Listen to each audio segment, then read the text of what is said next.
So hey guys, welcome back to the channel. This is a story about what if Naruto becomes a half demon, part 3.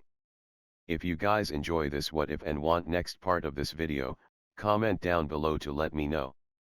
And before I start, please do support for more awesome contents, and leave a like and don't forget to subscribe to my channel. And share this video with your friends, and also check out the descriptions and check out the playlists. With that out of the way, let's start. Chapter 11. Naruto was livid. He couldn't believe what he had just witnessed. One moment, Sasuke was in the ice dome while Sakura protected the client, the next both had switched places. Now Sakura was lying prone inside the dome of ice mirrors, with countless senbons sticking out of her body. Meanwhile, he could see the smug look on the last Uchiha's face. A swirl of black and dark red energy surrounded his body as his canines become more elongated. His fingernails turning more claw-like, as they lengthened. Meanwhile, the whisker marks that defined his cheeks became more prominent, while his eyes became yellow and his pupils became slits. His coat bellowing from the gusts of wind his power was generating around his body. The enraged Hanyu wasted no time, as he jumped into the shadow below him, and came out from Tajuna's shadow, his fist cocked back, landing a crushing blow onto the raven-haired emo's head, causing the boy's head to bounce off the concrete, knocking him completely unconscious. Still, it wasn't enough for Naruto. He wanted the Uchiha to scream in agony and bleed. He wanted to slake the ground wet with the emo's blood. "Naruto-kun, you need to calm down," Ari shouted from the back of his mind. As much as she wanted to see the arrogant prick get what he deserved, she knew it would only cause her host more problems than it was worth right now. "Leave a shadow clone or something and go check on Sakura-chan." Naruto debated this for a handful of seconds before allowing his shadow to detach and form into his Dakukuran, dark clone, before dissipating into a black mist and reforming where Sakura was currently laying down. Haku was kneeling beside her, the hunter nin mask discarded off to the side as she slowly worked to remove the senbons in the girl's body. "I'm sorry Naruto-kun." Haku cried, looking up at the blonde who had managed to rein in his fury, taking on his normal appearance once more. Around them, the ice dome she had made fell to pieces. I didn't mean for. I was aiming for. How is she, Haku-chan?" he asked softly, placing a reassuring hand on her shoulder to show that he did not blame her for what had happened. Taking in a few deep breaths, the ice user responded. "Minor puncture injuries. I intended to use the same tactic as I did on Zabuza-sama." Nodding, Naruto removed his jacket and rolled it up, gently placing it under the pinket's head to offer her more comfort.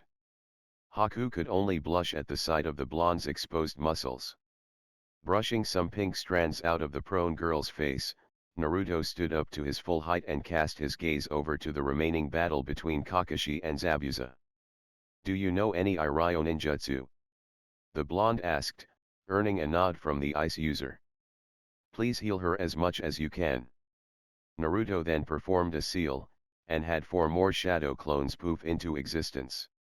"Watch over them, no one is allowed to get close." "Got it boss," the 4 said in unison.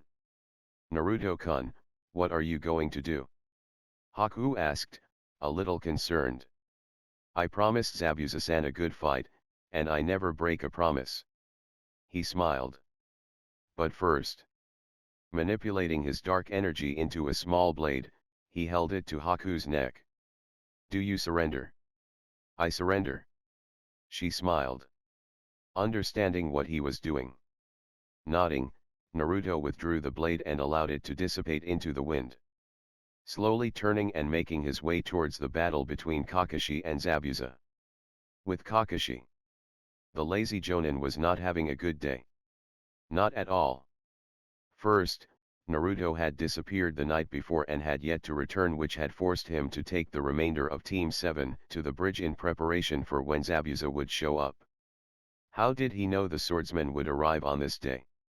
A man claiming to have overheard Gato's thugs talking, had alerted the masked jonin that everything would happen today. Not one to take any chances, he had planned to have his entire team here on the bridge. He knew there was a risk of leaving the bridge builder's family unguarded, but had calculated it as a small chance that anything would happen.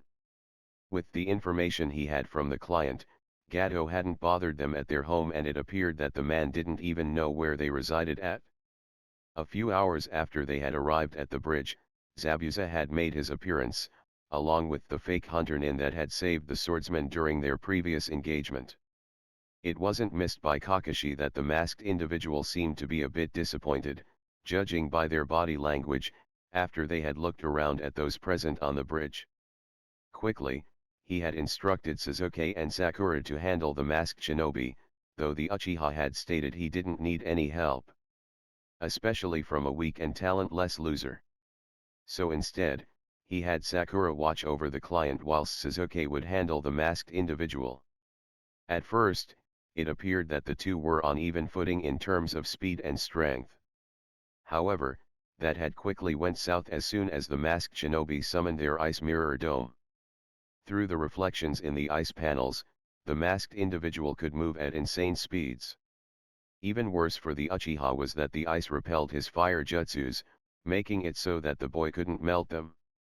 Kakashi had seen this while he battled the Zabuza. He knew he had to finish the swordsman quickly so he could aid his student. Still, the swordsman was not making it easy on him. None of the tricks and mind games he had used last time was working on the missing Nin. When Zabuza had used his hidden mist jutsu, Kakashi had summoned a pack of dogs and had attempted to corner the swordsman and hopefully restrain him long enough to kill or at least incapacitate him. That had not worked as planned. Zabuza had cut down the dogs as they attempted to corner him in the mist. To make matters worse, Kakashi was running out of chakra from using his lone sharingan too much. His body was also on the verge of giving out, due to blocking, evading, and countering the large swordsman. Various cuts could be seen on his body, all in non-vital areas, to show for his efforts in attempting to defeat Zabuza. Where the hell is Naruto? Kakashi angrily thought to himself. You know, copycat Kakashi, Zabuza smirked. That blonde Gaki gave me a better fight than you have so far. The silver-haired Jonin only frowned at that. Taking a chance to look how Sasuke was doing, he saw something that had made his blood run cold. Sakura was now lying in the center of where the masked shinobi's dome was. Turning his gaze to where the girl once was, he saw Naruto deliver a skull-crushing blow to the Uchiha's head, knocking the boy unconscious. Oh, he is pissed. Zabuza laughed, causing Kakashi to scowl. And I have a good idea as to why the Gaki is pissed off.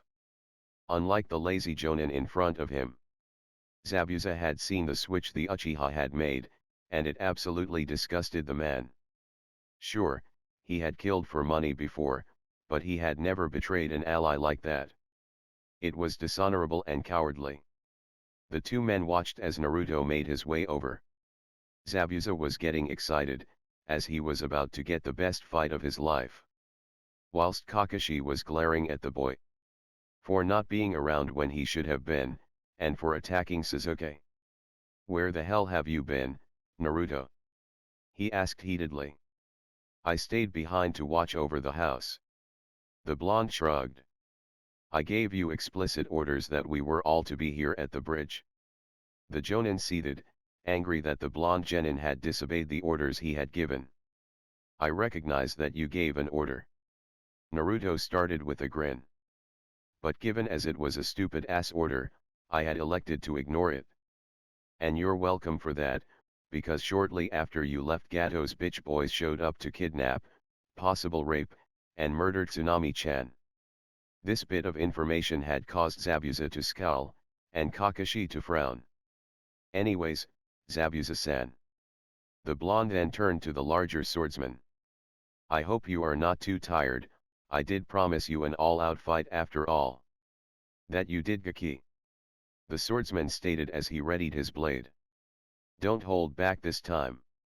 Kakashi only narrowed his eyes at the interaction between the two. It was far too friendly for the masked Jonin's liking. Naruto, What are you thinking? The silver-haired man stated as he struggled to stand fully once more. You can't take on Zabuza alone. Your confidence in me is so aspiring, Tata-sensei. The blonde remarked, earning a chuckle from the swordsman. Now then, Zabuza-san, shall we? Naruto snapped his hand forward in a flicking motion, summoning his double-blade shadow scythe in his hand. Both men were shocked at the weapon. It was uncommon for one to use a scythe as a weapon, as they were extremely difficult to master compared to other weapons. Gripping the weapon with both hands, the blonde smirked. Ready. Bring it, Kaki. Without warning, the two kicked off the ground towards each other. It was clear to the Kiri swordsman that this fight was going to be vastly different from his prior engagement with the blonde. As Zabuza brought his large blade down with a diagonal overhead strike, Naruto swung his scythe from below to meet the large blade. The two weapons clashed together with a loud clang. While the two weapons were locked together, Naruto pulled his scythe down with the massive blade hooked between the two blades of his weapon, prompting the larger man to lose his balance for a split second. But it was enough time for the blonde to spin and deliver a strong strike from the end of the sihi into the larger man's chest. Quickly resetting his position, Naruto awaited the next exchange of blows. Smirking at the thrill of the fight. While he had trained with Jashin, Yojeo, and Anko, there was a difference when your opponent was actually trying to kill you.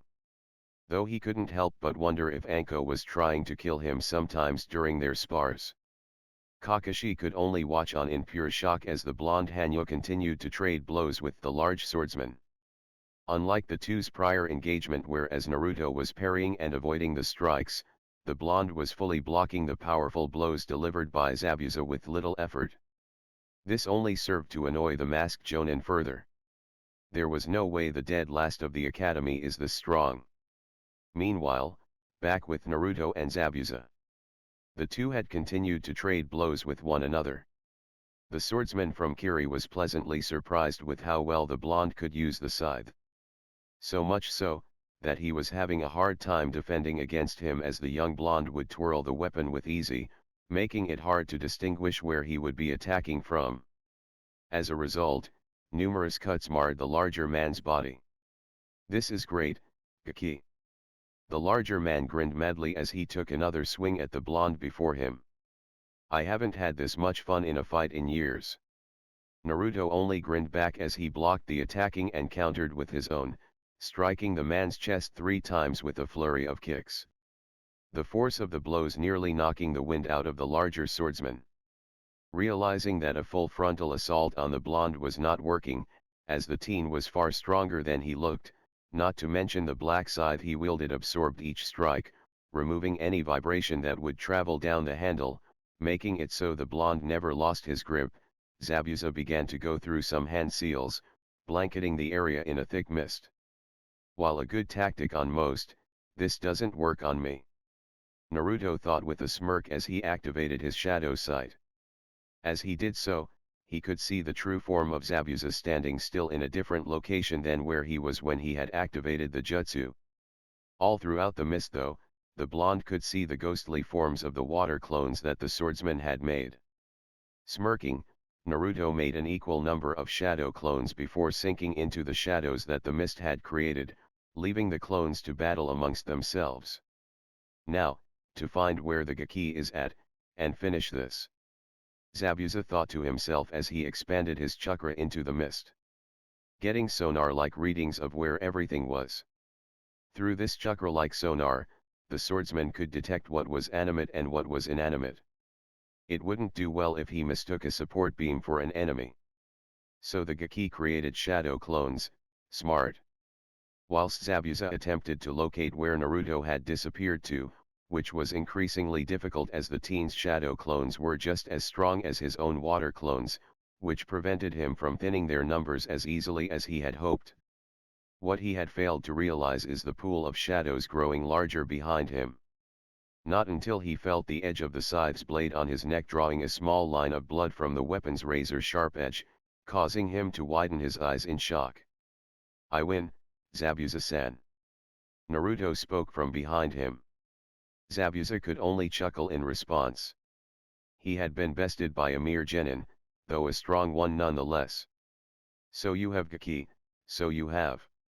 The larger man stated as he dispelled the mist jutsu, as well as his water clones. Naruto had done the same with his shadow clones that were fighting the water clones, as well as deactivating his shadow sight. Though he still kept the 4 he up that were looking after Sakura and Haku. That was one hell of a fight, Gaki. Zabuza stated with pride as he looked down at the young blonde. So, are you going to tell him that you were still holding back? Ari asked with an amused giggle. Why ruin his good mood? Naruto mentally asked. Besides, it's best if he thinks I went all out.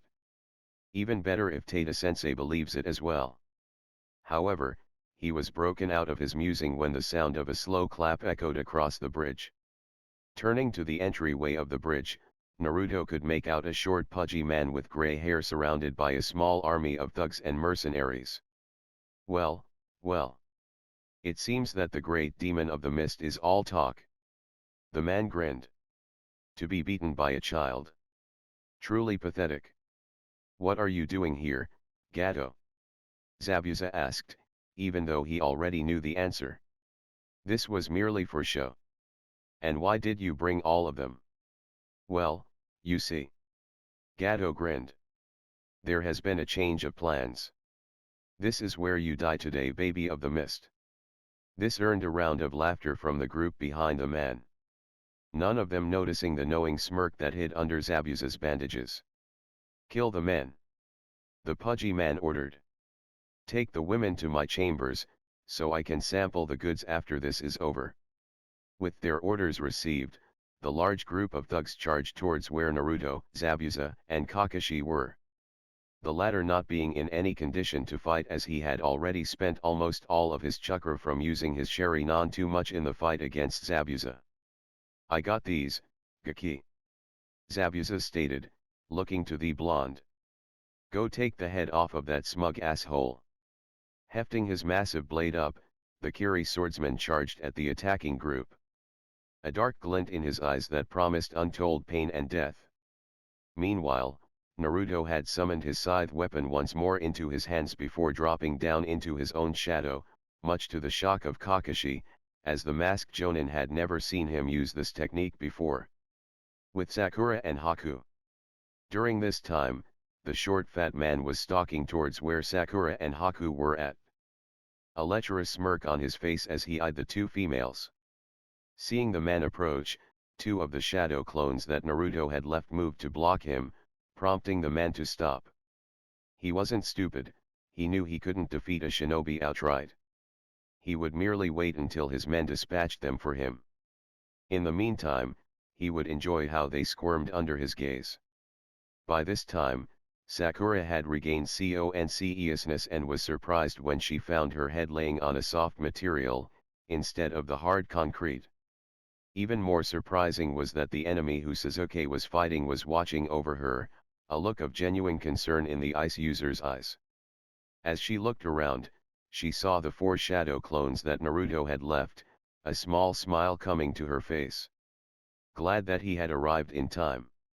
Easy there, your body is going to be a little stiff. Haku informed the pink-ette, as she noticed her starting to move. You. Sakura whispered, her voice a little weak from being impaled in the neck from the senbons. My name is Haku. The dark-haired girl introduced herself, with a look of regret in her eyes. And I apologize that this had happened. It was not my intent to harm you. I know. She replied. It was that bastard Uchiha that switched with me. Don't worry about him. The ice user gave a soft smile. Naruto-kun knocked him out. It looked as if he wanted to do more, but you were his main concern. This brought a small smile to the pink's face. It was then that the 2 girls noticed the pudgy man leering at them. Haku knew the look all too well from her time traveling with Zabuza. It was a look that held untold perversion. Unconsciously, both girls had scooted back a little as 2 of the clones that Naruto had left moved to block the man's approach. Suddenly a shadowy figure erupted from the ground in front of the girls, not giving the pudgy man any time to react as he leapt over him. Bringing his weapon upwards as he did so, successfully cutting through Gato's body vertically. Landing behind him, Naruto wasted no time as he twirled his scythe around and performed a backhanded slash, effectively cutting the man's head off before it and the rest of his body split in half from his previous cut. Your soul now belongs to Jashin-chan. Naruto thought to himself as he grinned darkly at the sight of the dead scum in front of him. You two all right? He asked, allowing his weapon to dissipate once more, seeing as Zabuza had already made a mess of the force that Gato had brought with him. Both girls blushing at the sight of his exposed muscles, since Sakura's head was laying on his jacket. As they were about to answer, a shadow loomed over the trio. Looking up, they saw a bloody Zabuza who looked a little out of breath after slaughtering nearly 300 of Gato's goons. Fearing for her father figure's health, Haku quickly ran to his side to attend to any wounds he may have. Relax Haku, I am fine. The swordsman sighed. This is all their blood. Gesturing at the massacre of bodies that now littered the bridge. Naruto, I have a request I would like to ask of you. The man stated, earning a curious look from both Naruto and Haku since he never used his name. What would that be, Zabuza-san? The large man looked to Haku for a moment before letting out a soft sigh. I want you to take Haku with you. He finally said, catching everyone by surprise. Bulleten but Zabuza-sama. Haku cried in shock, only for the man to hold up his hand and ruffle her hair. This is not the life for you. Zabuza stated, though it was clear in his voice that he was trying his best not to allow his own emotions to come forward. I want you to have a stable ground under you. Not worrying about if you will be captured by hunter nins. What will you do, Zabuza-san? Naruto asked. I will head back to Kirigakura and help with the rebellion. The swordsman said. You showed me something, Gaki. You showed me how much stronger you are when you are fighting for something other than money and yourself. I figured I may as well fight to retake my home once more. I humbly accept your request, if this is what Haku-chan wants as well. The blonde replied, looking to the ice user for an answer. I accept. She replied after a handful of seconds had passed. She knew that Zabuza wouldn't have requested this of the blonde without a good reason. As much as the man tried to hide his feelings, she knew that he thought of her as his own daughter. Very well, Haku-chan. When we return to the village, I will talk Gigi into making you an official Konoha kunoichi. Naruto smiled to her, causing her to blush once more. However, I am concerned about the trip back.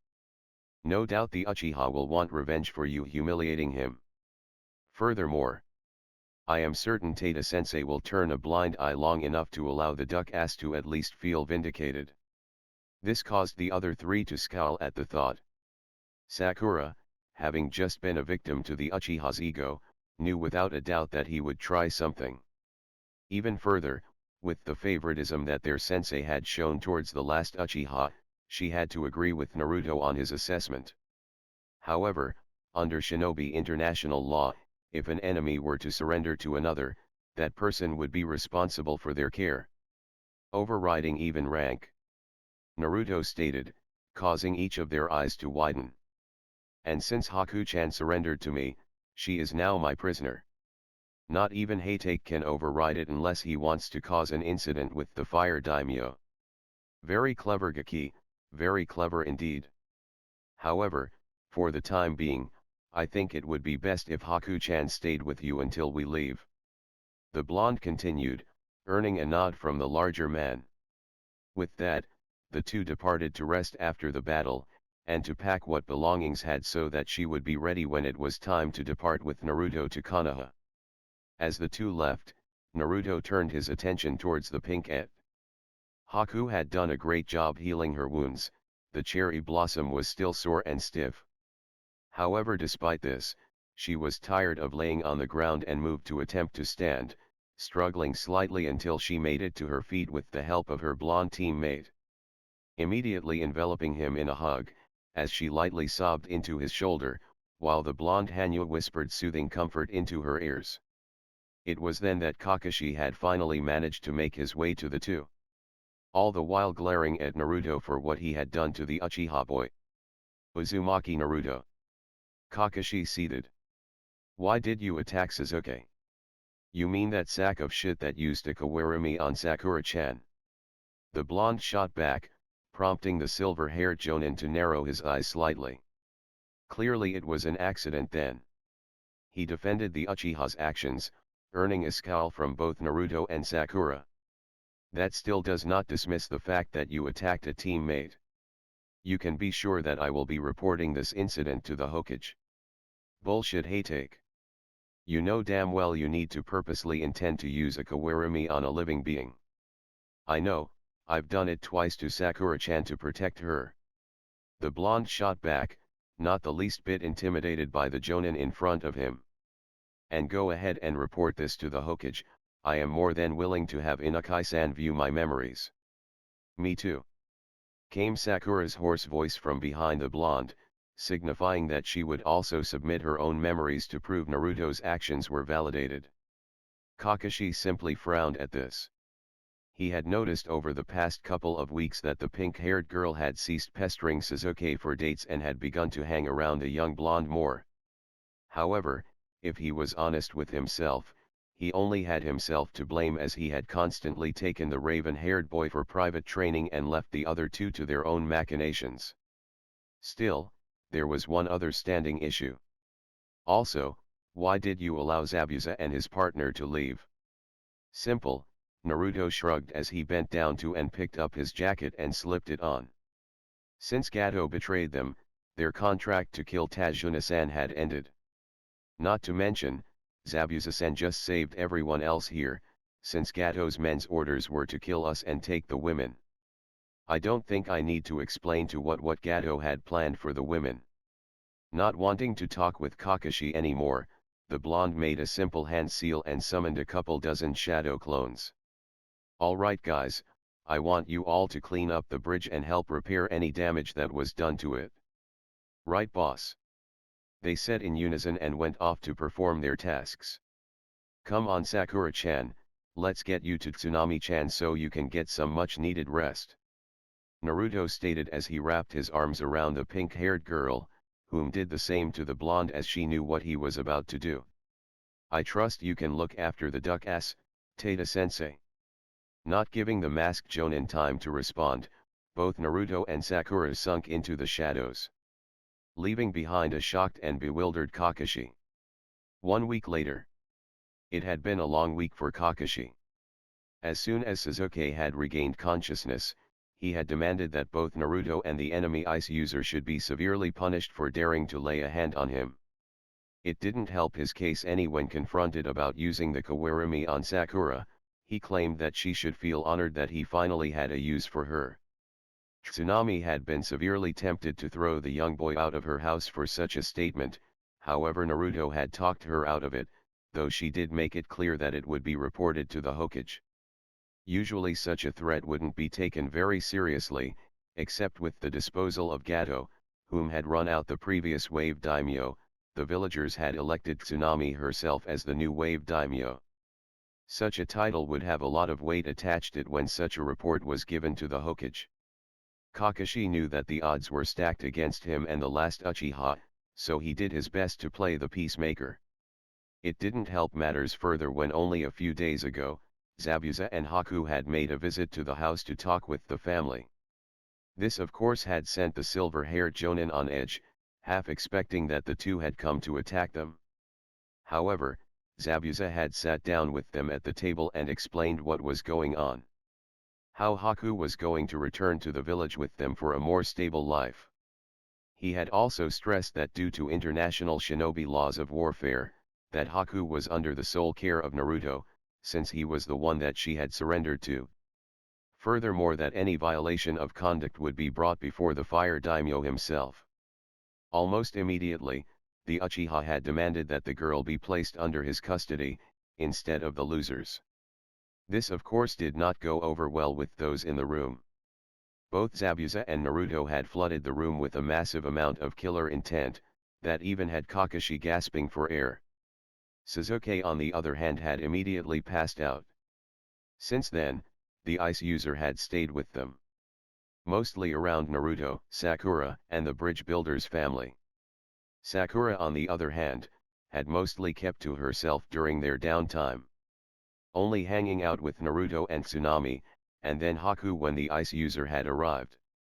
Most times, the silver-haired Jonin would see her reading a popular book that he had saw nearly every woman reading in the village.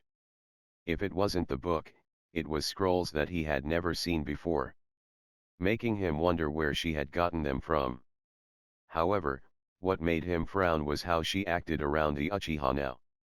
It was clear that the pink-et didn't trust the boy anymore.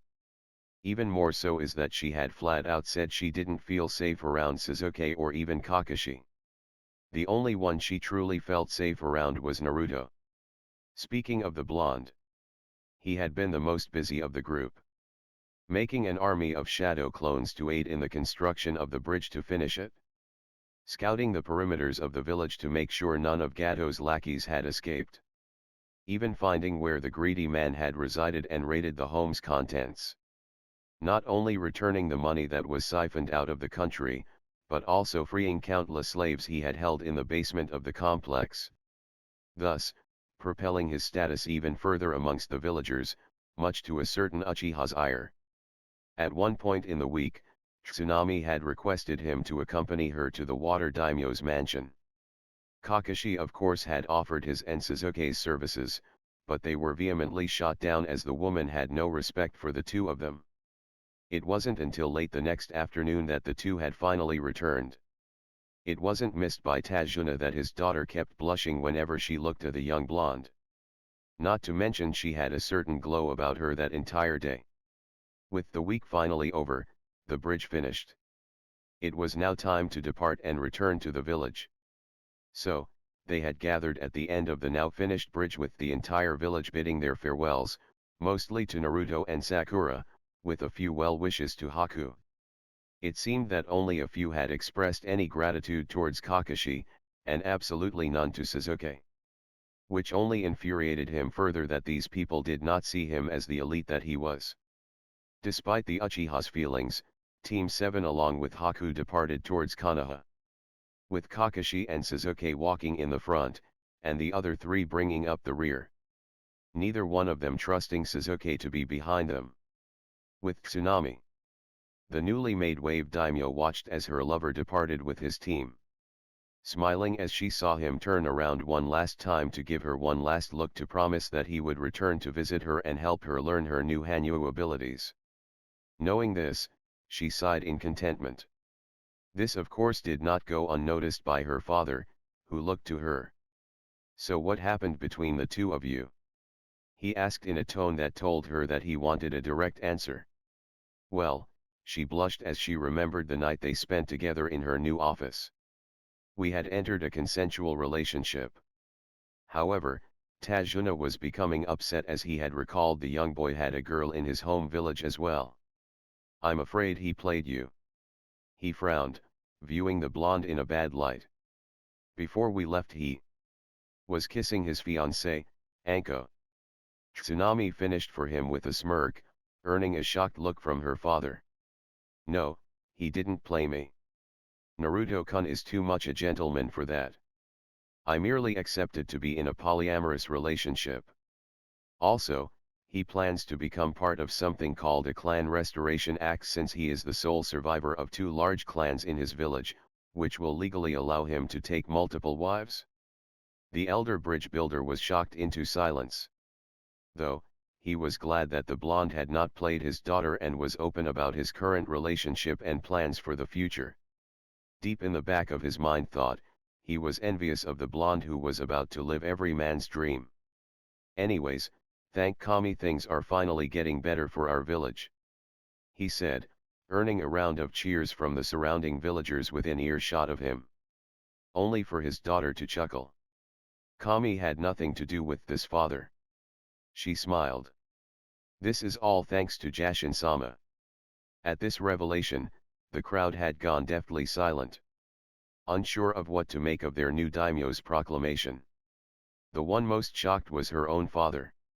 The morning you left for Konoha, I had prayed to Jashin-sama to deliver us and cleanse our land of the corruption that had taken hold in the form of Gato and his men. You see, Jashin-sama only wants corrupt souls. Tsunami explained as she turned to address the villagers. During my prayer, Jashin-sama answered me, telling me that soon we would all be sheltered by the shadow of the fox. Shadow of the fox. Tajuna whispered to himself before his eyes widened in realization as he remembered the kanji on the back of the blonde's jacket. Many of the other villagers had come to the same conclusion as the blonde hardly ever took his jacket off. Naruto-kun is Jashin-sama's champion. Tsunami smiled before turning to the crowd once more. And that is why I say that Yasin-sama has delivered us from the corruption that had gripped our homes. At this, the crowd erupted in applause and cheers, causing the Jashinist to smile at their acceptance. It was then she felt a small tug on her dress and looked down to see a young girl look up at her. Kneeling down, she asked what the young girl required. Does that mean we all have to become Jashinist? She asked, once again prompting the crowd to grow silent once more. However, Tsunami merely smiled. No, you are free to follow your own faith. She replied as she stood up to look at the crowd once more. Everyone is free to follow their own faith, so long as they respect each other's beliefs. Those that do wish to know more about Jashin-sama are free to come to me with questions. With one last cheer, the crowd began to disperse. Though a large portion had surprisingly stuck around to discuss their new daimyo's faith and get a better understanding of it. It was then that Tsunami turned to her still shocked son and smiled at him. Next time you see Naruto-kun, feel free to call him Tio-yu-san. She smiled, and chuckled under her breath at the gobsmacked look on her son's face. I need a drink. Tajuna said as he wandered off to the local bar. A week and a half later, Konohagakure. Naruto was irritated, tired, and mentally exhausted. He hadn't slept at all the entire trip back since his lazy sensei seemed to have taken the scenic route back to the village, as it had taken nearly double the time to return. Though he knew the reason why. It became obvious the very first night they had set up camp. Roughly 4 hours after everyone had bedded down for the night, Sasuke had attempted to enact some of his vengeance on Haku, and probably would have succeeded if Naruto hadn't stayed up to guard her the entire night. As expected, Kakashi didn't arrive until well after the Uchiha had approached the ice user's tent. Though the masked Jonin had seemed disappointed that Naruto had stopped Sasuke, however had still given the Uchiha a light lecture, if only to keep his appearance in case something were to happen, he could claim that he at least attempted to prevent it. Still, each night Sasuke would attempt to harm Haku and each time he would be stopped by Naruto, and each time Kakashi would arrive late. It had become old fast. Even Sakura had noticed and was beginning to feel even more uneasy about the Uchiha and her sensei. So much so that she began sleeping in Haku's tent so she could be close to Naruto, not knowing that her blonde teammate hadn't slept at all the entire trip back. The blonde Hanyu's only real saving grace was a few nights before they had arrived at the village gates, he had already possessed his body so that he could at least allow his mind to sleep for a few hours.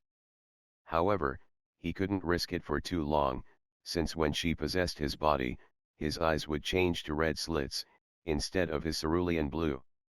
Still, after an extremely long trip, they had finally made it back to the village, and was now on their way to the Hokage Tower to report their mission complete. Kakashi had decided early on that it would be in his best interest to be as honest as possible in his report.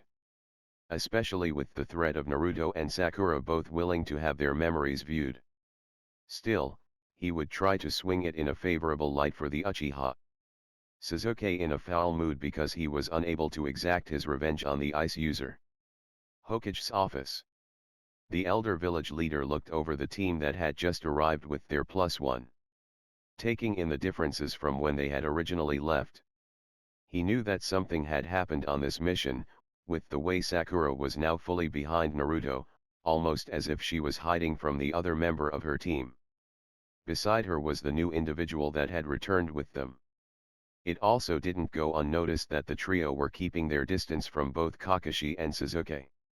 Report, Jonin Kakashi. The Hokage ordered. It had taken the span of nearly an hour for the silver-haired Jonin to detail nearly everything that had happened during their mission. From the discovery that it wasn't just a simple C-rank mission, to the attack from Zabuza.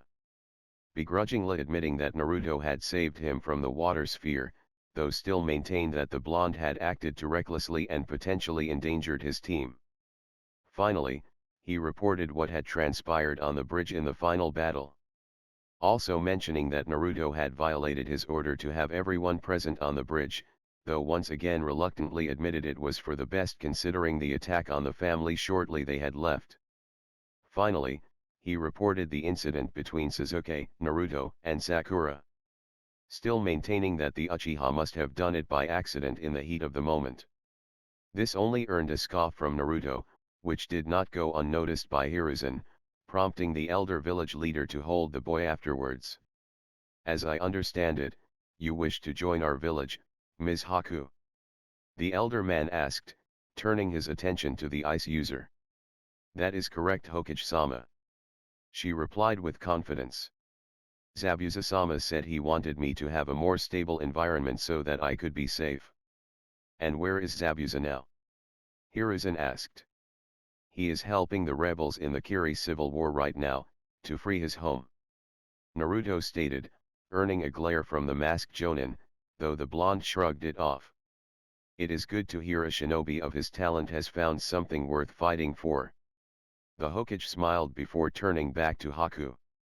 Protocol dictates that due to your prior involvement with a missing nin, you are to be placed on probation for 6 months, as well as submit to interrogation sessions for 1 month. Do you accept? I do, Hokage-sama. She firmly replied, showing her resolve to join the village. Very well, he signaled one of the umbu that was hidden in the room. Bring me Anko. Instantly, the umbu vanished in a swirl of leaves, before returning a few seconds later with the snake mistress, who had immediately jumped on Naruto, causing the old man to gawk at the scene. However, the Hokage could only chuckle at the sight before him after he had gotten over his shock. He had known of the two's relationship, and knew all too well the worries of a long-term mission outside of the village. Anko, Hiruzen coughed. If you wouldn't mind waiting until you two are in a more private setting, we have important things to discuss. I don't know if I can wait that long, Hokage-sama. Anko grinned. I'm tempted to borrow your desk for a few hours. The implications caused all the males, -1, and 1 female to have a slight nosebleed. Both Kakashi and Hiruzen was imagining something like that happening in their favorite Orange book series, whilst Sakura was being assaulted of images of her and Naruto on the desk by her inner self. Meanwhile, Haku was severely blushing. Anyways, what do you need, old man? The snake mistress asked, snapping everyone out of their stupor. Haku here wishes to join the village. Hiruzen informed her. I am assigning you as her personal handler during her probation. Sweet, I get a new friend. She exclaimed as she grabbed hold of Haku's hand and dragged her to the door. Though not before stopping by Naruto and giving him a deep kiss. After the kiss was broken, Naruto leaned in and whispered something in the snake mistress's ear, getting a nod from her before the two girls left the office. Now, if that is all. Team 7, you are dismissed. Due to the difficulty of the mission, your team has the week off. No missions, and you will each be given pay for an A-rank mission. The Hokage stated. Naruto, please stay. There is something I would like to discuss with you. Nodding, Naruto turned to see his pink-haired teammate look unsure of what to do. It was clear to him that she didn't want to be too far away from him. Giving her a soft smile, he pulled her into a gentle hug to reassure her that it would be fine. If you need someone to talk to, I'll be at my apartment later. Key is behind the third loose board on the wall. He whispered to her, earning a nod in confirmation before she left the office. I take it that Kakashi's report wasn't entirely accurate. Hiruzen began, having witnessed the interaction between the two just now. And why do you look dead on your feet, Naruto-kun? To answer the last question first, I haven't slept the entire trip back. Naruto sighed. Why is that? One Sasuke Uchiha wanting to get revenge on Haku, as you know she humiliated him during the fight on the bridge. The blonde answered. And of course, Kakashi would always arrive after he had already attempted. As for the report, surprisingly Kakashi was honest, except you know as well as I that you cannot accidentally use the kawarimi on a living being. He continued, earning a nod from the elder man. Though he did accuse me of stealing Yujo's moon dance style. When Hiruzen had heard what the Uchiha had done, he was furious at the boy's arrogance. Sadly, he knew that any punishment attempted to be doled out to the Uchiha would be blocked by the Elder Council, not to mention the riot the Civilian Council would make. Is that all, Naruto-kun? The Hokage asked. Actually, there is something I would like to discuss with you. Naruto said, catching the attention of the older man. It's personal, so if you could dismiss the umbu for the moment. Though Nico-chan is allowed to stay, as it does involve her. This immediately got the old man's attention. Promptly he dismissed his umbu as Nico joined them on the floor before activating his privacy seals. What is this about Naruto-kun and why does it involve umbu Nico? Though he didn't miss how the female umbu was acting a little excited, as if she knew exactly what the blonde was about to say. Truth is Gigi, I know who my parents are. Naruto stated matter-of-factly. And as the last heir of the Uzumaki clan from my mother, Kushina Uzumaki. And as the sole heir of the Namikaze clan from my father, Minato Namikaze. Otherwise known as the Yondami Hokage. I wish to enter myself into the Clan Restoration Act, though on my terms. Needless to say, Hiruzen was speechless. With Sakura. The pink-ed slowly made her way to her home. She had purposely held back to make sure that both Sasuke and Kakashi were nowhere near her. While she had come to terms with what had happened, she still didn't feel safe around neither of them. Sasuke because he was the one who had used her as a shield to take a blow meant for him, and Kakashi because despite the evidence, the man continued to defend the prick's actions. Shuddering at the memory, Sakura continued her trek home. Opening the door to see her mother busily going about her duties within the home. Welcome home Sakura dear. Her mother smiled and enveloped her daughter into a hug. While Sakura hugged her mother back, she had noticed something. Her mother's hug didn't feel anywhere near as warm or comforting as Naruto's had. This of course caused her to blush slightly, as she knew she didn't just have a crush on her blonde teammate. She had completely fallen for him. How was your mission? Mabuki asked with excitement, wanting to hear the details. Were you able to get closer to your Sasuke-kun? The last part made the pink-ed frown a bit in disgust. Mission was fine mom, I was able to learn a lot of new things to better progress my career as a kunoichi.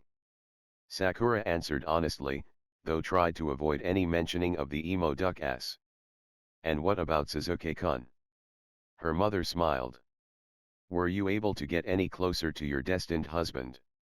Actually, I no longer have a crush on the Uchiha.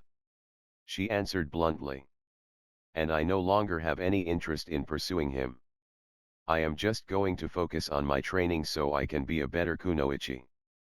This of course prompted the older woman to look at her daughter in shock. What happened my dear? She asked. Other than the fact the bastard tried to kill me. Sakura seethed at the memory, catching her mother off guard. That son of a bitch used a kawarimi on me so I can take the hit meant for him. Mabuki merely sighed and brought her daughter into another hug. Sometimes we must make sacrifices to show the ones we love how far we will go for them. The woman smiled, causing Sakura's eyes to widen in shock at what her mother was saying. Like I said dear, you are destined to be married to him and you too will give me lots of grandchildren to spoil. Sakura was stunned as she was released from the hug her mother had held on her. She doesn't even care that I could have died because of his actions. She thought to herself, while her inner self was seething in anger. It's just a shame that the demon brat didn't get himself killed. Mabuki commented offhandedly. Would have done the village a huge favor if he never made it back. She's talking about Naruto-kun. Inner Sakura exclaimed, her anger rising even further at the woman.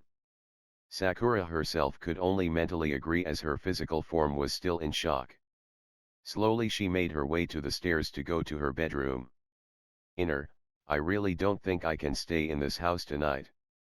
The pink-et mentally told her counterpart. Well, Naruto-kun said we could go to his apartment if we needed anyone to talk to. Inner reminded her. You're right. Except, I don't know where he lives. Well, Mother dear is on the civilian council, I bet she has his address somewhere in her office. Inner stated, with clear indication that she was not very fond of the woman right now. Especially with the amount of venom that was dripping off the word, mother. Are you all right, dear?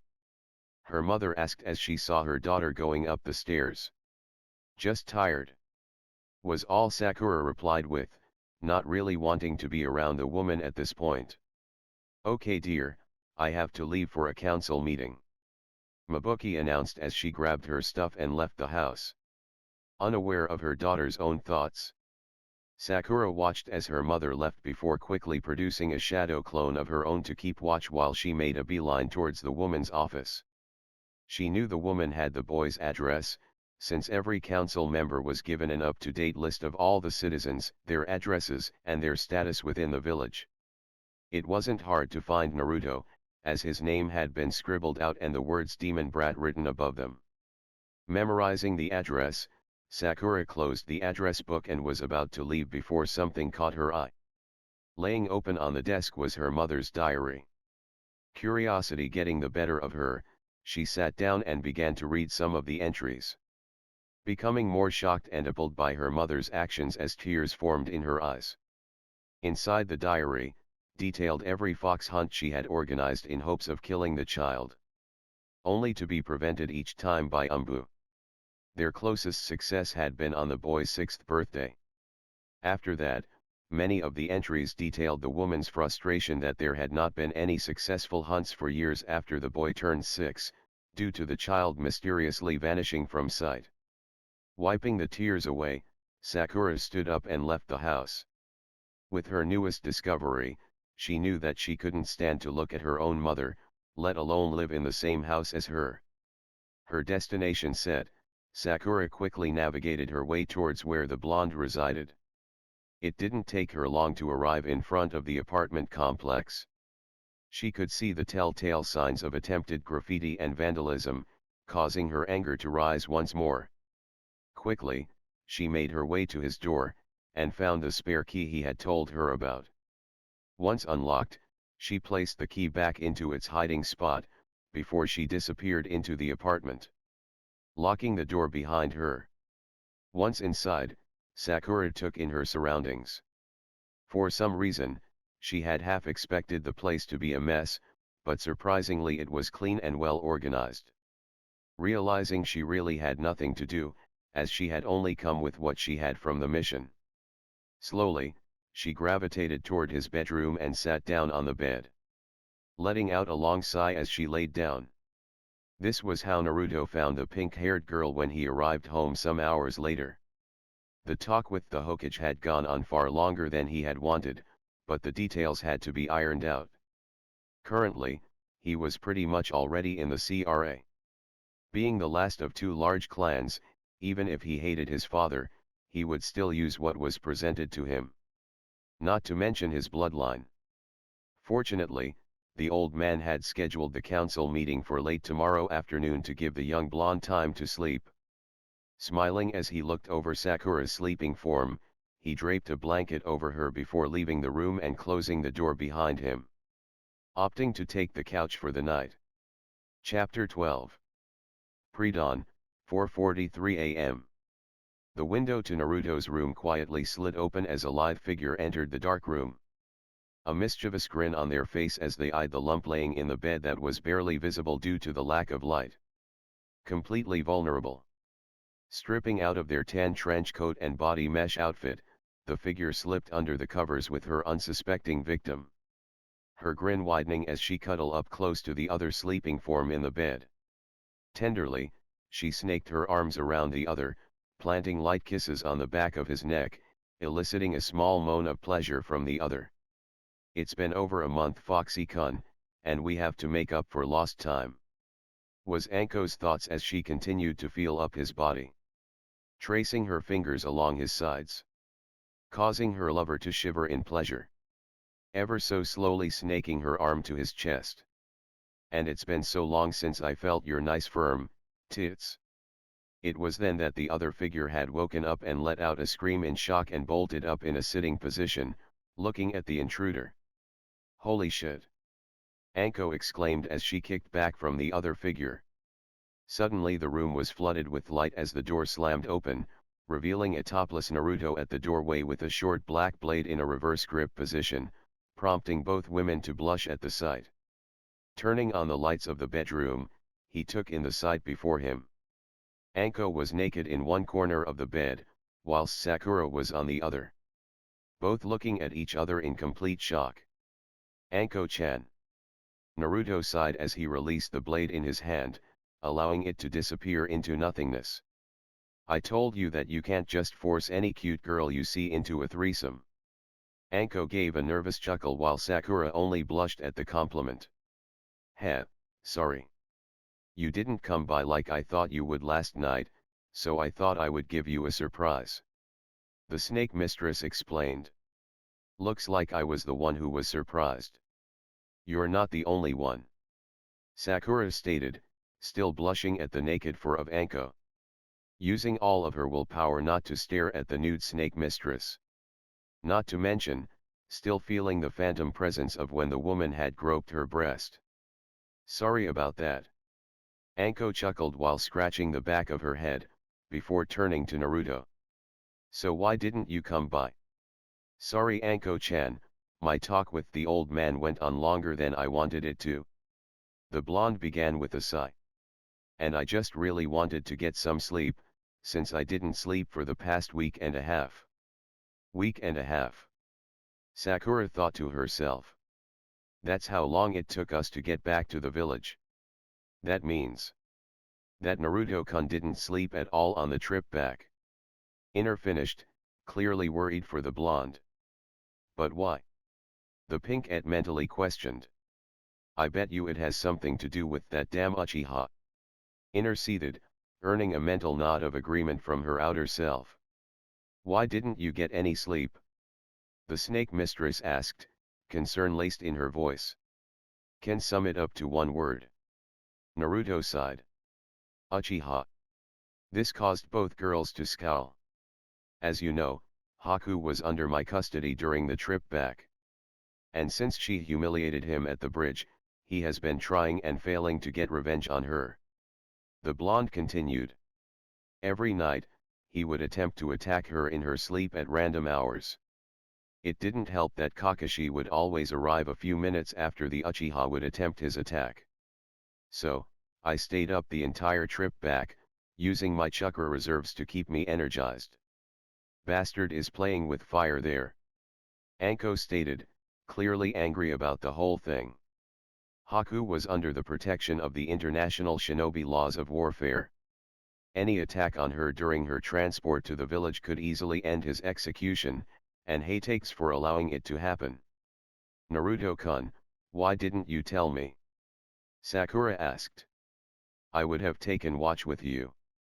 "I know Sakura-chan, but I didn't want to burden you after what had already happened." He gave her a comforting smile. "Anyways, I still want to catch up on a few hours of sleep, so I'm going to go back to the couch." "You know Naruto-kun," Anko grinned mischievously. "You have two attractive women in your bed, and there is room for one more." This of course caused Sakura to blush even more, as a small trickle of blood came from her nose. Imagining various scenarios that could play out with all three of them in the same bed. especially with the snake mistress still in her nude state, and Naruto dressed only in his sweatpants. To be honest, she would not object in the slightest if he chose to get in bed with them. However, to her disappointment, Naruto merely chuckled and went back to the couch. Anko quickly gathering up her clothing and rushing out of the room to join the blonde, though not before utterly another quick apology for the groping. Turning off the lights, and closing the door behind her. Leaving the cherry blossom in the dark, still blushing. "Oh my kami!" Inner exclaimed. "We just got groped by that sexy bitch, and she even invited Naruto-kun to get in bed with both of us." Meanwhile, Sakura remained silent as her mind continued to assault her with images of the three of them in bed together. Laying back down, the pink-ed had a perverted smile as she allowed herself to drift off to sleep. To dream of a fun fight night with her, Naruto and the snake mistress. At least she is finally accepting who she is. Inner smiled. A few hours later. It was mid-afternoon by the time Naruto woke up again. Anko had left a while ago to start her shift at the torture and interrogation building, as well as do her rounds with the newly arrived Haku. However, what caught the blonde's attention was the scent that wafted from the kitchen area. Getting up from the couch, he began to stretch. Earning a series of pops and cracks from his bones, releasing a lot of built-up tension from his body.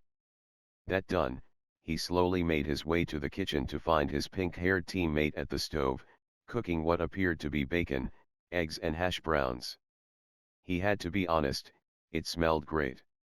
"Morning air, afternoon Sakura-chan," he greeted, prompting her to jump in surprise at his sudden voice. "Afternoon, Naruto-kun." She blushed at his exposed upper body once more, as this was the first time she had seen him up close without his shirt on. "I was just making something for you to eat when you woke up." Damn, that Uchiha bastard has nothing on Naruto-kun in the muscles department.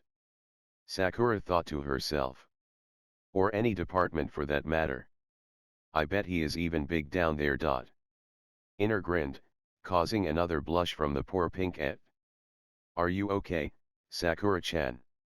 the blonde asked, noticing her face turning red. "Yeah, just fine," she answered, almost in a squeaky voice, before shaking her thoughts away as she quickly dished up plates for the two of them. Though her inner self was snickering in the back of her mind, commenting on how it already looked like they were married and she was the doting housewife. "So what did you talk to the Hokage about?" As he sat down at the table, he let out a soft sigh. "Well, first Gigi wanted to know how accurate Tada-sensei's report was," he began, taking a bite of the food in front of him, noting how good of a cook the pink-ed was. "I filled in what was left out, including pointing out that the Uchiha performed the Kawarimi on purpose." Sakura flinched slightly at the memory. "But that shouldn't have taken that long, should it?" she asked. "Well, I also had to talk to the old man about something important to me." He sighed, wondering how the pink-ed would take this. "I found out who my parents are, and more importantly, who they were."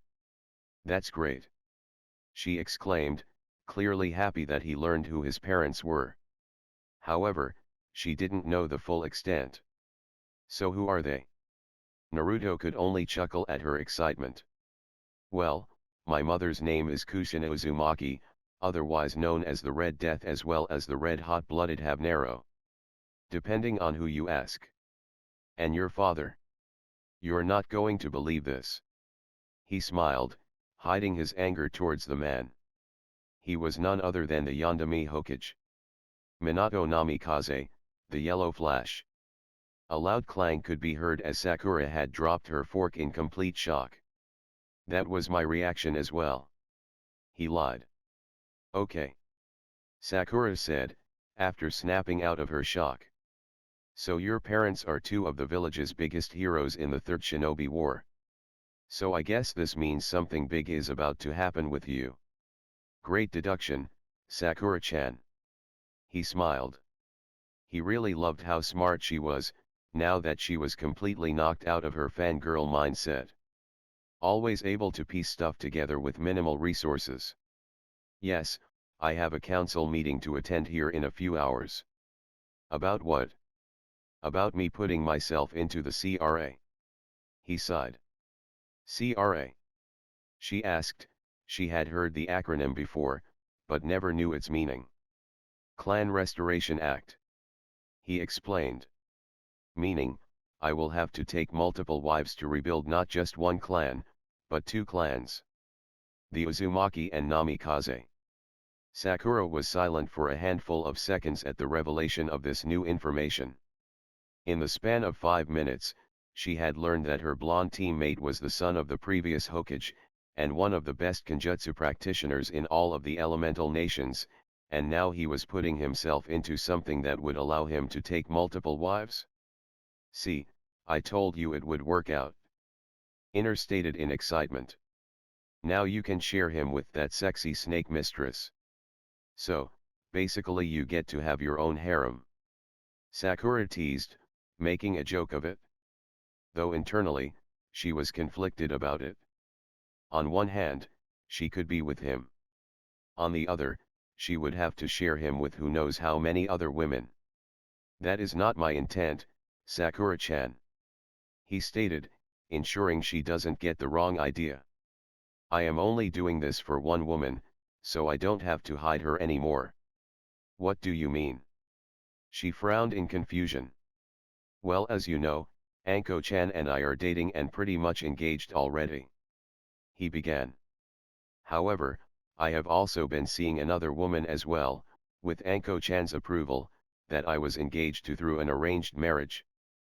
Who is the other woman? She asked, a little curious and a little jealous. Yujao Ozuki, otherwise known as Umbuniko. He answered, watching the pink-et for her reaction. He could see in her eyes as her emotions ranged from jealousy to understanding in the span of a few seconds. However, I know how the council works, especially the civilian side. When it comes out that I have a bloodline, they will try and force their daughters on me. Which is why I am preemptively striking and entering it on my own terms. Sakura frowned at that. She knew full well that the civilian council would force their own daughters into a loveless marriage just to elevate their own social status. I should probably get ready. He sighed as he washed off his plate. Thank you for breakfast, Sakura-chan, it was really good. Then, he did something she wasn't ready for. He gave her a small kiss on the cheek, causing her to blush intensely at the show of affection, before he disappeared into the bathroom to take a shower. It took a solid 5 minutes before the pink-et snapped out of her daze and begun to clean up her own plate. After about 10 minutes, Naruto exited his bedroom fully dressed in his usual attire. Much to the disappointment of his pink-haired teammate, who had enjoyed gawking at his exposed chest and abs. Are you going to be okay by yourself today, Sakura-chan? Naruto asked, clearly still concerned of her emotional state. I think so. She tried to sound confident. I think I am just going to go to one of the training grounds and train for the afternoon. Naruto nodded as the two made their way out the door with the blonde locking the apartment behind him. Turning, he was surprised when Sakura had embraced him in a hug, which he returned. Hearing a sigh of content from the pink-et before they broke apart to head to their own respective destinations. Unaware of a platinum blonde girl who had just witnessed the exchange with Ino. Ino couldn't believe what she had just seen. What the hell is Forward doing with Naruto Baka? The blonde-haired girl asked herself. Normally, the Yamanaka heiress wouldn't be in this side of the village, but her sensei had insisted that she deliver this bouquet of arranged flowers to Kurane sensei, who lived just past the red light district, right away.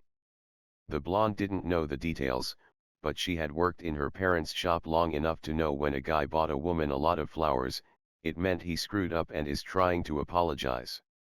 Though usually, most guys would take the flowers themselves, not send someone else. This of course prompted her to frown slightly. It truly felt like he was hiding something. Shaking her thoughts away, she focused back to the task at hand.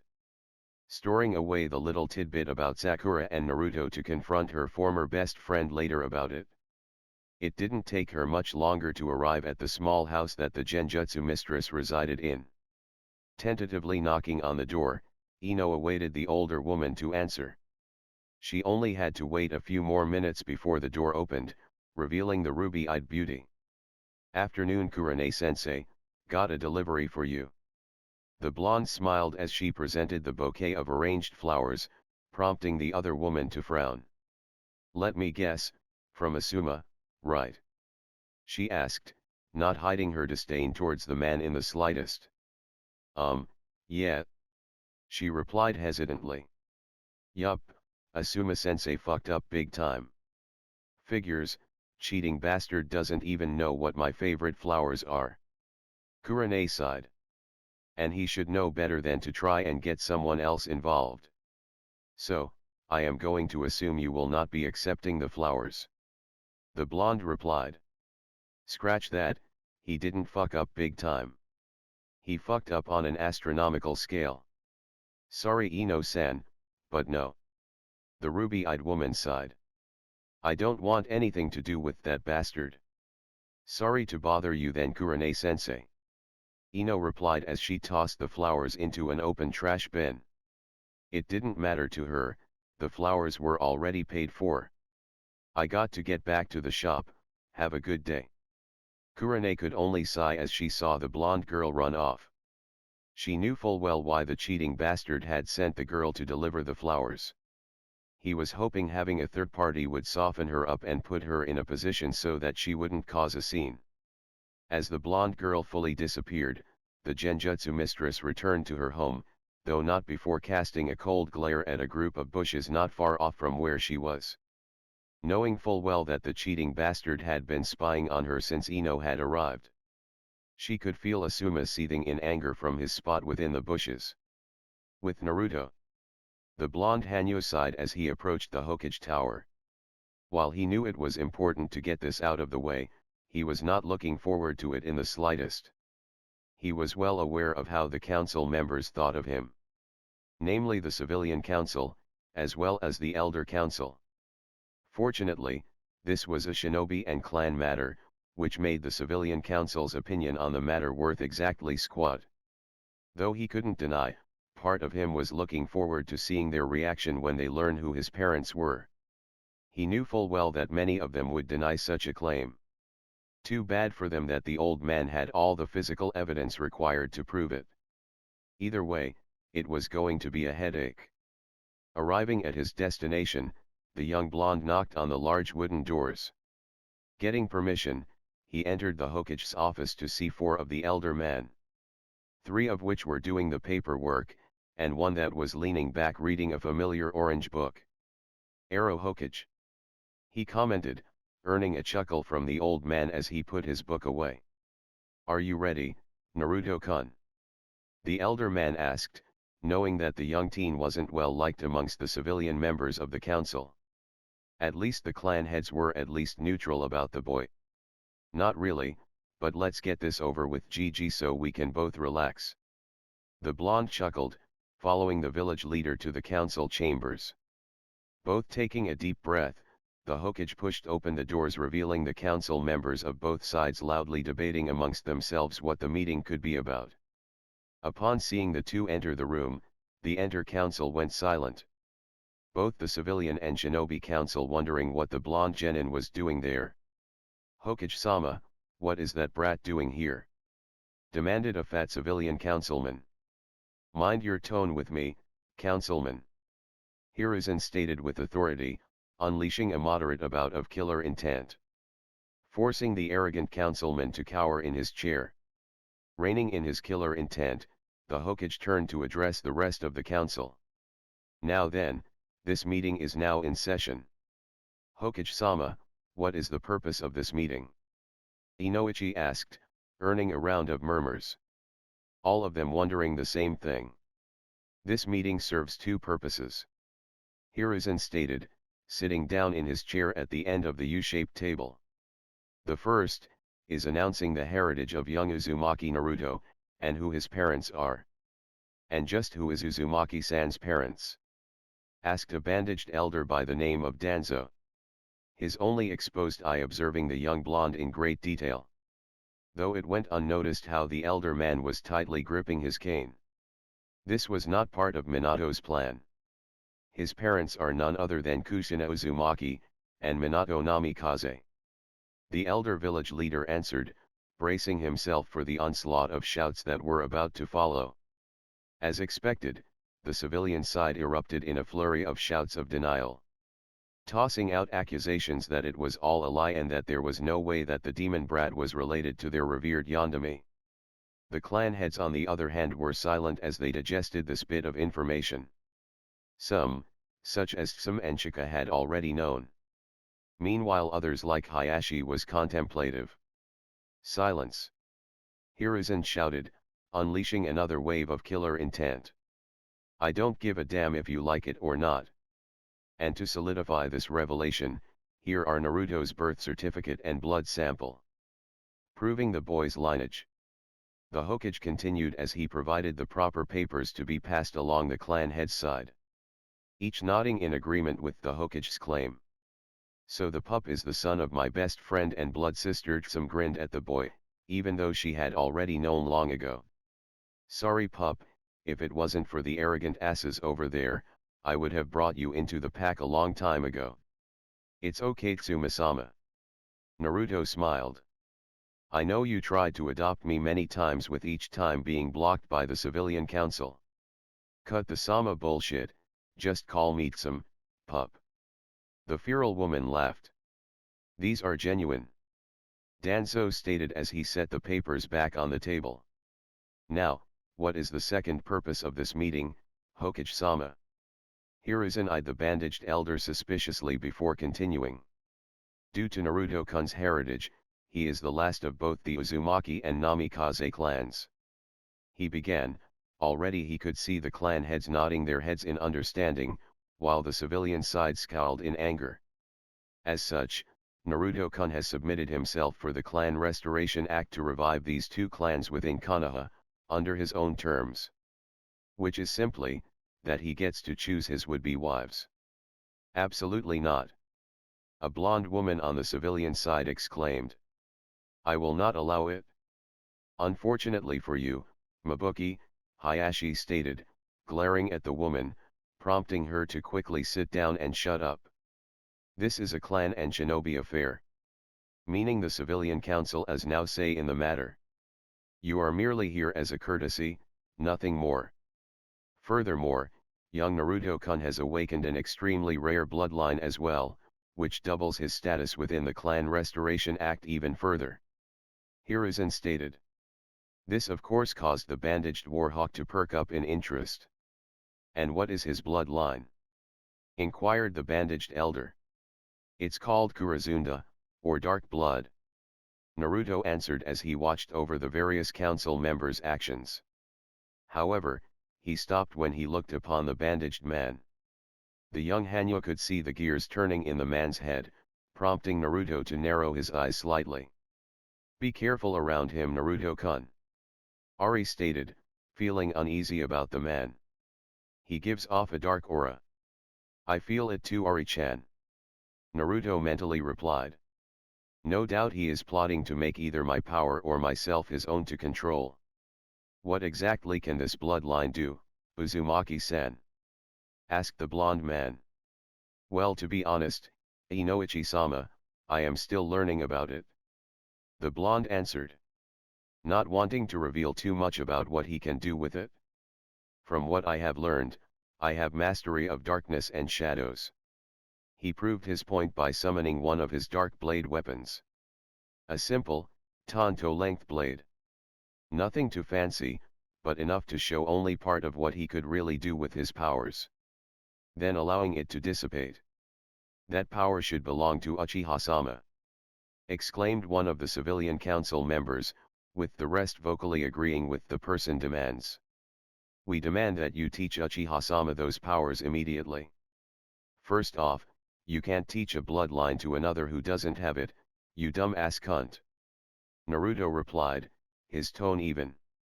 and as it is clearly a shinobi matter, I am not obligated to adhere to your demands, councilman. This bloodline is fascinating. Danzo stated, looking to get more information about it. Is there anything else you can do with it? No, as I said, I am still learning as it is an extremely rare bloodline. The blonde answered, looking to the Hokage, whom seemed to get the idea of what the boy was doing. Now then, moving on to the final purpose of this meeting. Hiruzen began, moving the topic away from the boy's bloodline, much to the old Warhawk's anger. Those of the Shinobi Council in favor of submitting Naruto into the Clan Restoration Act to revive both the Uzumaki and Namikaze clans, as well as expand Naruto's Kurozunda bloodline, raise your hand. Much to the disappointment of the entire civilian council, the entirety of the Shinobi Council silently raised their hands, showing their acceptance of the boy being submitted into the CRA. Shocking the civilian side even further was the fact that Danzo had also raised his hand as well, prompting the other two elders to do the same. This of course did not go unnoticed by the elder Hokage, narrowing his eyes as he wondered what the old Warhawk was up to. Very well, through a unanimous vote, Naruto Uzumaki Namikaze has been submitted into the Clan Restoration Act. Congratulations, Naruto-kun. Hiruzen smiled. Thank you, Hokage-sama. Naruto replied, bowing before the elder man in a show of respect, before also doing the same to the Shinobi Council. And thank you all for giving me this opportunity. Think nothing of it, pup. Some smiled. Now, I can approach him and Anko about allowing Hana to marry him. Forgive me for asking Uzumaki-san, Inoichi began. But I am curious if you already have any potential brides. I do, Inoichi-sama. The blonde teen grinned sheepishly. And who might that be, if I may ask? Inquired Danzo. Well, it is no secret that I am dating Anko Mitarashi, soon to be Uzumaki. The teen smiled as he thought of how he was going to surprise his snake mistress. Of course the snake whore would fuck the dem dash Mabuki began before being cut off as she felt a blade pressed against her throat. Out of the corner of her eyes, she could just barely make out the Nico Umbu standing just behind her, sword in hand. Finish that sentence. Nico whispered coldly. Please. Allow me to introduce my second fiancé. Naruto chuckled as the councilwoman's eyes went wide in shock and horror. Hiruzen nodded to the Nico Umbu, signaling her to remove her mask. As this was a matter that concerned her as well. Smirking, Yojeo removed her blade from the woman's throat and secured her sword before removing her mask to show her beautiful face. Yojeo Ozuki. Naruto continued as the purple-haired woman made her way over to where her mate was standing. Also, a very close friend of Anko-chan. So I would advise you to keep any unwanted comments to yourself. This is certainly a surprise. Some laughed. She had to admit, the pup had already attracted two strong kunoichi. Even better, both were good friends of Hana. Before we close this meeting, is there anything you would like to add, Naruto-kun? Hiruzen asked, turning to the blonde. Just one, Hokage-sama. He replied before turning to address the council. While I reserve the right to choose my prospective wives, you are welcome to send your daughters to talk with me. However, I will not have anyone forced into a loveless marriage. Very good, pup. The Inyazuka matriarch stated, a sense of pride for the boy swelling up inside her. Just as I thought, he will treat all the women he is with love and respect. With that, I bring this meeting to a close. Hiruzen stated as he got up from his chair. Nico, you may have the rest of the day off. Naruto-kun, please accompany me to my office so that I may give you your inheritance your parents left for you. Thank you, Hokage-sama. The purple-haired woman bowed before taking her mate's hand and walking out of the room, ignoring the glares coming from the civilian council. Meanwhile, Hayashi was watching the two walk out the door. He knew the blonde was responsible for his daughter's increased confidence, even if he didn't know the details, as Hinata had been silent when approached about it. Though he wasn't too pleased about her new fashion sense. However, upon learning who Naruto was involved with, he knew who to blame. Though he couldn't help but chuckle silently at the whole ordeal. The Hyuga elders had complained when she wasn't strong enough, now they were complaining she was too strong and that she lacked respect for their position. Many times, they had pushed to have the caged bird seal placed upon her, in favor of her younger sister Hanabi becoming the clan heir. No doubt thinking that the younger sister would be more malleable to their manipulations. Perhaps I should send Hinata to court the boy. The Hyuga clan had thought to himself.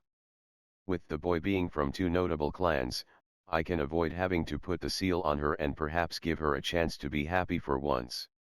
Despite what many would believe, the man loved his daughters to death and hated seeing them pushed into a position of conflict with each other due to the clan elders' staunch traditions. Perhaps I should also encourage Hanabi to visit her sister frequently afterwards to keep her from being manipulated by those old fossils. He mused. How he hated the elders of his clan, and aimed to one day be rid of them. However, he had to wait for them to make a mistake. It was like a never-ending game of shogi between the two. With a sigh, the Hyuga head stood from his chair and left the room with the others. Hokage's office. A few minutes later found a young blonde back in the office of the village leader. Yojo had excused herself to hang up her gear, with the promise of meeting up with her mate at her and Anko's favorite dango stand. Now, you parents left me a few scrolls to pass on to you when I thought you were ready. Hiruzen stated as he laid 5 scrolls down on his desk. These are the deeds to both of your parents' respective clan compounds, as I am sure you are going to want to move out of that small apartment. Especially with your fiancés. Thanks Gigi. The blonde chuckled. So what are your plans, Naruto-kun? The old man asked, curious as to what the young teen would do. Honestly, I am not sure. He admitted with a frown. However, I am probably going to merge both bank accounts to make it easier to keep track of the funds, and keep my personal account as a reserve account. Well, they are yours to do with as you please. The old man stated with a kind smile, before rummaging through his desk, only to produce a small map with 2 red circles on it. Here is the location of both compounds. I trust you will want to look over your parents' estates. Thanks Gigi. The boy smiled as he secured the inheritance scrolls into his jacket with a blood seal. I will see about getting Anko-chan and Yojo-chan to help me move in. I'm sure they will be happy to. The elder man chuckled. I better get going, Yojo-chan won't be happy if I am late. Hiruzen only chuckled as the blonde Hanyu departed his office. The old man couldn't help but think that his parents would be proud of the man he was becoming. With Yojo, the purple-haired Umbu woman was nervous and excited at the same time. The day had finally come that she could be openly affectionate with her mate, and she was looking forward to rubbing in the face of a certain individual that just couldn't get the hint that she was not interested in him in the slightest. Yojo-san, you got the day off. Came a voice from behind her, prompting the purple-haired beauty to look at the newcomer. Hokage-sama gave me the afternoon off to spend time with my fiancé. She answered honestly. Though she did have a bone to pick with the masked jonin. I hear you had a busy month. You have no idea. He sighed, ordering a bottle of sake. First the client lied about the mission, then having to fight against Zabuza. It was just one thing after another. Not to mention Naruto refusing to follow directions. I am just glad that Sasuke was there to pick up the slack. Yojo narrowed her eyes at the silver-haired jonin for the last comment.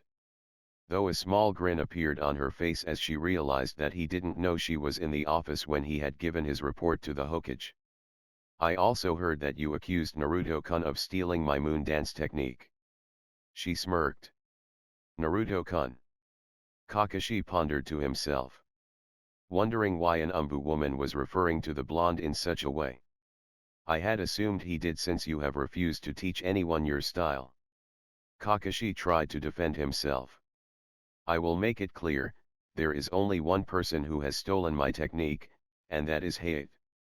The purple-haired woman seated, still infuriated that the man had the audacity to not only steal her style, but completely butcher it. He was only trying to impress you. The silver-haired man replied, not fully understanding why the woman refused to give his friend a chance. And he only insulted me. Yojao replied with venom. If you trained Naruto, maybe you would consider training Sasuke in Kenjutsu. Kakashi suggested, trying to give his prized student an edge in his training. No, was her short reply. Are you sure? Sasuke is a promising student and shows great potential in his training. The masked Jonin attempted to elevate the boy higher to make him sound more enticing. I would bet he would take to it faster than Naruto did. My answer is no, and that is final. Yojao stated matter-of-factly. For the simple reason, the Uchiha doesn't respect the art of the sword. Naruto-kun does. That is why I trained him in my style. Kakashi could only frown. A little disappointed that the woman wouldn't even consider training the last Uchiha. However, he knew there was nothing he could do to change her mind. Perhaps Hayate could train Sasuke in swords, since he was almost as good as Yojao. Hey Yojao-chan! Anko exclaimed as she jumped on the back of the purple-haired woman, eliciting a chuckle from Naruto as he walked up to join them. The two had met up as Naruto left the Hokage Tower and had decided to meet up with Yojao together. However, Naruto did not miss the frown on his sensei's face when he showed up. I was given the day off since we were light on prisoners today. The snake mistress stated happily as she sat down a stool away from the Umbu woman, allowing Naruto to sit between them. I couldn't help but notice that you were getting close with the client's daughter during our mission, Naruto. Kakashi stated, eyeing the blonde and the snake mistress to gauge their reactions. What was that about? Tada-sensei, are you trying to imply that I am unfaithful to my mate? The blonde questioned, hiding his smirk. From the corner of his eye, he could see the snake mistress doing her best to hold in her desire to burst out laughing. If the shoe fits. The masked Jonin shrugged with a grin as he waited for the fireworks to start between the two. Were you flirting with another woman, Naruto-kun? Anko hissed out. Though the way she did it made her sound more seductive than upset. You know me, Hebihime. The blonde shrugged. I just can't resist strong and beautiful women. And what did I tell you about flirting with other women? The snake mistress continued. Meanwhile Yojao was doing all she could to keep herself from laughing at the two. To invite you to join. Naruto replied, trying to sound depressed. Exactly. Anko stated. As your punishment, you will have to make love to me until I am satisfied. Kakashi could only stare in shock. He had expected yelling, screaming, and maybe even the blonde being slapped around. He was not expecting the snake mistress to actually encourage such behavior from the boy. Without a doubt, if he wasn't wearing his face mask, Kakashi's jaw would be on the floor right now. Not the reaction you were expecting, Tada-sensei. The blonde asked with a grin, earning a scowl from his supposed sensei while the two women burst out laughing, unable to hold it in any longer. So, how was she? Anko asked innocently. 8 years of pent-up frustration. He answered. Damn, and I thought I had it bad with only 4 years. The snake mistress stated. Yup, I don't think there was a single piece of furniture we didn't use in her new office after she was elected the new wave daimyo. He commented. Desk, couch, chair, footrest. Nothing was untouched. Anko could only shake her head in response as she chuckled, imagining how it would be if they recreated the scene at home. Meanwhile, Kakashi had decided he had enough and got up to leave. Once more disappointed that things didn't go as he had hoped. However, shortly after the masked Jonin had left, the group's conversation was interrupted once more. Yojao-chan. Hayate greeted as he approached the three. You get the day off. Yes, Hokage-sama gave me the rest of the afternoon off so that I may spend time with my fiancé who had just gotten back from his mission. The purple-haired woman replied, hiding her smirk. Here it comes, Naruto-kun. Ari giggled, as she could see what was about to happen. Oh, he is going to hate me. The blonde mentally chuckled, knowing full well what his mate was about to do. Too bad Tata team didn't stick around to see this. The Kitsune girl giggled. I see. The other man stated, taking a seat next to Yojeo, trying to be as close to her as possible. So, where is he? Not bothering to reply to the man, Yojeo merely turned towards Naruto, pulled him into a deep kiss in front of Hayate. However, she was not done with just that. As the two continued to kiss, their tongues fighting for dominance, the purple-haired woman moved to straddle the blonde's waist in the stool, allowing her hips to grind against his own. To push it even further, Naruto allowed his hands to wander down to her rear, giving it a good squeeze, eliciting a moan from the woman. Hayate couldn't believe what he was seeing. The woman that was the object of his desire was making out with a boy nearly half his own age. This caused anger to swell up inside him. Wah, what the hell is this? He stammered, clearly infuriated at the sight. Prompting the two to end their dry humping session. That was me making out with my fiancé. Yojeo stated as she slipped out of Naruto's lap, though still held him in a loving embrace. Taking full advantage that she could be openly affectionate to her mate now. Now that that's out of the way. Naruto stated, a cold look on his face as he stared at the man that had been, for lack of a better word, stalking his fiancé. You will leave my fiancé alone, Hayate Gecko. Are you fucking serious, Yojeo? Hayate exclaimed, dropping the affection suffix from her name in his anger. He is a fucking kid. A little fucking brat, you could do so much better with a real man like me. The moment he put on his forehead protector, he became an adult, and that is good enough for me. The purple-haired woman grinned. Enjoying the show of man who had constantly harassed her blow a gasket. As fun as this is, ladies, let's go check out the new place and get it ready for the party tonight. Naruto commented, chuckling at the man still seething in anger. Wrapping his arms around both of his girls, they trio made their way across the village where the Uzumaki compound was located. A few minutes later, the three of them stood in front of a large pair of gates that had some vines covering them from the years of lack of use. Anko couldn't help but whistle at the impressive size of the place. On their way to the compound, Naruto had created about a dozen shadow clones to pack up his stuff from the apartment to begin moving it into his new home. As well as sending one to find and inform Sakura of his change of address. Well, let's see what's inside. The blonde replied as he cut his thumb and smeared the blood on the gate, activating the seals. The three watched as the gate slowly opened, allowing them entrance to the property.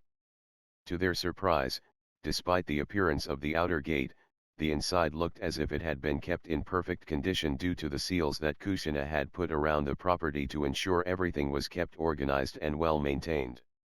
The wonders of seals. Naruto mused as he led his two fiancées into the home. So, you two are going to move in with me, right? You bet your ass I am. Anko exclaimed. And we are so using every piece of furniture in this house. Yojeo could only chuckled at her friend and future sister-wife's antics. Though she silently agreed that she would be moving in with her fiancé. Clearly there was more than enough rooms, as Kushina had intended to have a massive family. For the next few hours, the three of them explored every inch of the compound. Anko making lewd suggestions of what position they would use in whatever room and so forth. Meanwhile, Yojeo was fascinated by the size of the training yard behind the home, as it was clearly designed for a kenjutsu practitioner. Naruto, on the other hand, was looking over the countless pictures his mother had left in the house. Pictures of his great-grandmother, Mito Uzumaki. Like his mother, she also had fiery red hair and piercing eyes. One thing he had noticed was that there was not a single picture of his father anywhere in the house. Almost as if he was erased from all of them. probably through the use of some kind of seal, if he had to guess. Welcome home, Naruto-kun. Ari smiled from inside his mind. I just wish I could have grown up in this house with her. He commented, allowing his finger to trace over a picture of his mother. I know Naruto-kun, but Kushina-chan wouldn't want you to dwell in the past. She commented, earning a nod in agreement from her host. Anyways, let's get ready for the party tonight. He smiled as he turned his attention back towards his shadow clones that were beginning to unpack his belongings into the master bedroom. While Anko had claimed the one closest to it. The blonde could only chuckle, knowing full well that his snake mistress had plans for him tonight. Nighttime, Uzumaki Estate. Sounds of laughter and cheerful chatter filled the compound for the first time in a long time as Naruto, Anko, Yojao, Hinata, and even Sakura chatted amongst each other. To the blonde Hanyo's surprise, Hinata had told him that her father had given her permission to seek out a relationship with the boy and had encouraged her to attend tonight's celebration. Sakura on the other hand was completely shocked that not only was her blonde teammate engaged to both Anko and Yojao, but was also in a relationship with the Hyuga heiress as well. However, as she watched them converse, she could see how much the three loved him, and how he returned their love. Seeing this only made her fall for him more and reassured her that he would treat her the same when she finally worked up the courage to confess to him. About 2.5 hours into the party, an intoxicated Hinata and Anko dragged Naruto away to his bedroom, leaving the cherry blossom alone with a chuckling Yojao. Meanwhile, inner Sakura was teasing her outer self with a play-by-play of what the three were about to do, even providing some mental images, though adding herself into the mixture. Prompting the poor Pink-et to blush up a storm. So, you're on the same team as Naruto-kun, huh? Yojao inquired, striking up a conversation with the Pink-et. Yeah. Sakura replied. It's ironic now that I think about. At first I was disappointed to be on the same team as him, only to learn more from him in a matter of weeks than I ever did with Tada-sensei. Naruto-kun is an extremely skilled shinobi. The purple-haired woman giggled. He's had training from myself, Anko-chan, and others. Wonder if the Kyuubi has helped train him. The cherry blossom thought to herself, before slightly narrowing her eyes. But she said others, as in more than one. I wonder who they could be. So, when did you realize you were in love with Naruto-kun? The Umbu woman smirked, as she gauged the reaction of her companion. Inwardly chuckling as she saw a blush creep across her face. Oh, how did you know? It's written all over your face, and whenever you talk about him. Yojao answered. That obvious, huh? The Pink-et sounded a little depressed that the woman was able to read her too clearly. Chin up, I'm an Umbu. The other woman grinned. I'm supposed to notice subtle things. I guess. Sakura smiled a little as she began to recall just when she realized she had fallen for her blonde teammate. I guess I realized it when my mother hugged me. It felt cold and restrictive. Not how when Naruto-kun hugged me, when it felt warm and comforting. Promising me that I would be safe. But if I had to guess when it started, I would say just before we left for our mission in Wave. She continued. A few days before we left, he helped me train in stuff Tada-sensei hadn't even mentioned before. Even after I had been a complete bitch to him, he helped me train because he didn't want me to get hurt or killed on a mission. That's just how he is. Yojao smiled. She loved that her mate was compassionate to others, but at the same time she knew he could be downright cruel to those who deserved it. So, how did the three of you start dating Naruto-kun? The Pink-et asked, curious as to how it all happened. Well, some years ago Naruto-kun saved Anko-chan's life. Since then, she had been inseparable from him. The purple-haired woman answered vaguely, not wanting to give away too much to the pink-haired girl. As for Hinata-chan, well, the girl has always had a crush on him. And after he broke her out of her shyness, and boasted her confidence, it had only elevated her crush on him even more. Kind of funny now that her and Anko act like sisters. What about you? My case is a bit more complex and simple at the same time. She sighed, wondering how to explain her attraction to her mate. You see, both Naruto-kun and I were in an arranged marriage, and only found each other a few years ago. So your parents arranged it? Sakura asked, a little confused since she knew Naruto's parents died the night he was born, now that she knew who his parents were. Granted, they could have arranged it before his birth, but that was unlikely. Ah! Jashin, right there Naruto-kun. A voice screamed out from the bedroom, causing both girls to blush. Even more surprising was that it was Hinata's voice. Silencing seals. Yojao called back, resulting in a string of curses from the trio in the room before they suddenly went silent. Jashin? Sakura questioned, looking to the purple-haired woman next to her. I guess the cat is out of the bag now, thanks to an orgasm. Yojao only chuckled. I suppose I should explain. All of us are Jashinist. I grew up as one, whereas Hinata and Anko converted a few years ago. However, do not lump us with those blood-crazed cultists that spout they are doing the will of Jashin-sama. Jashin-sama only desires the souls of those who are tainted and corrupt and abhors the slaughter of the innocent. And what about Naruto-kun? The pink-et asked, keeping herself composed as she took in this sudden dump of information. He is Jashin-sama's chosen champion. She simply answered, all the while keeping an eye on the pink-haired girl. So that is what he meant when he told Inari-san that he was a champion. Sakura mused to herself, thinking back to the small confrontation between Naruto and Tsunami's son. Does this revelation change the way you feel about him? Yojao inquired. No. Was Sakura's answer. It does not. I still love him. Perhaps tomorrow you should talk to him. The purple-haired woman suggested before pushing herself off her seat. I am going to head to bed, I have an early shift tomorrow. Good night, Yojao-san. The pink-et bid the Umbu woman farewell.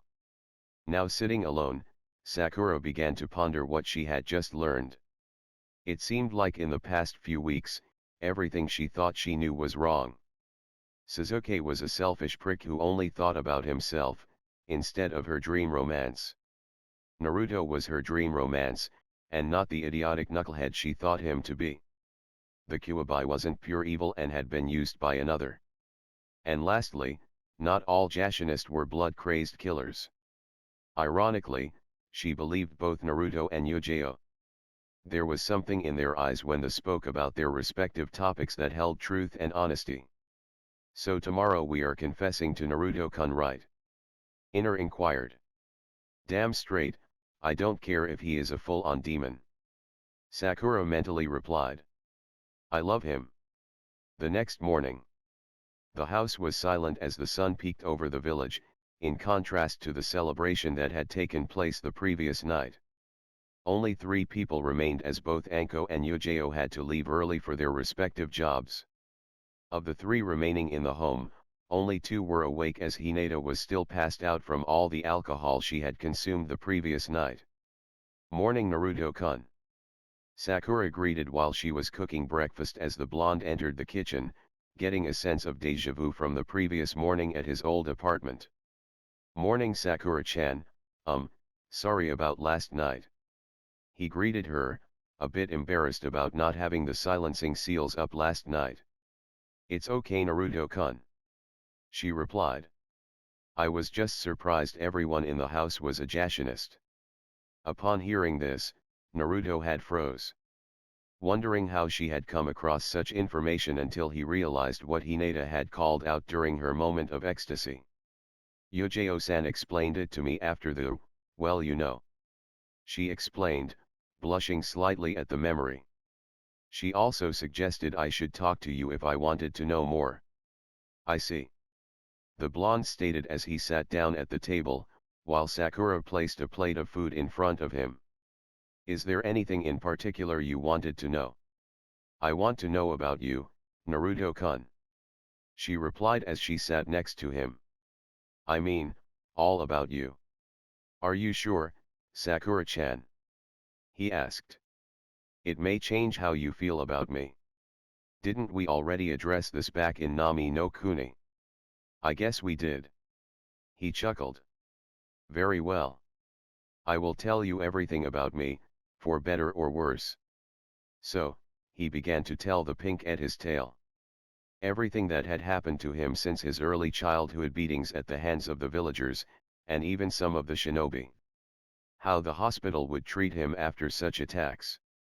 The constant assassination attempts.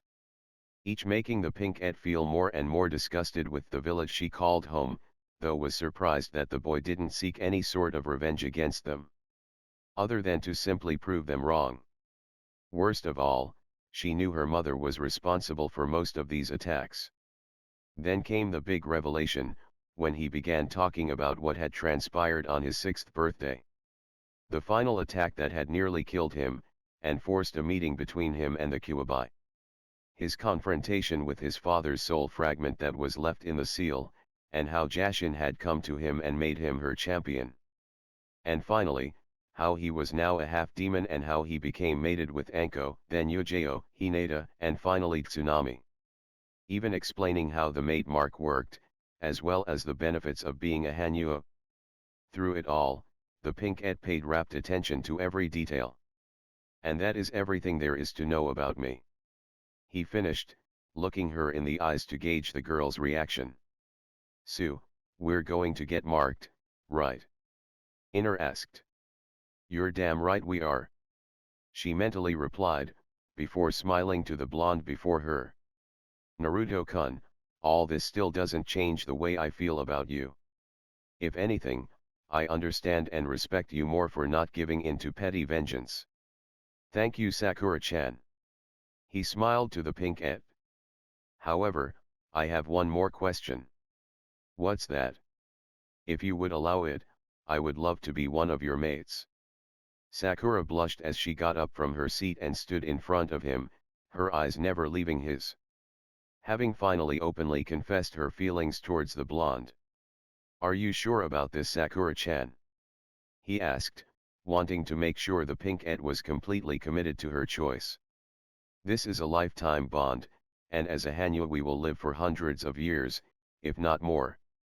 A millennium still wouldn't be long enough to express the love I have grown for you, Naruto-kun. She smiled. And you do know you will have to share, right? He smiled, now he was just playing with her. I know, and I know you will end up attracting more girls. It's just who you are. Sakura replied with a grin as she pressed against him, wrapping her arms around him, while he returned the gesture.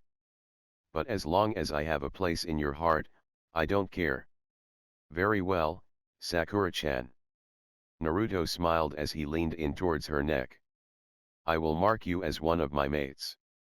With no hesitation, the blonde Hanyu bit down onto her neck, prompting her to do the same. Mixing each other's chakra together. Almost immediately, the pink-ette could feel the difference. She could feel her own chakra reserves swell up, as well as her senses sharpening to an inhuman point. Physically, she could feel her muscles grow more dense, increasing her own stamina, speed, agility, and overall strength and durability. After the marking was complete, both released the other's necks and stared into each other's eyes before their lips clashed together into a deep kiss.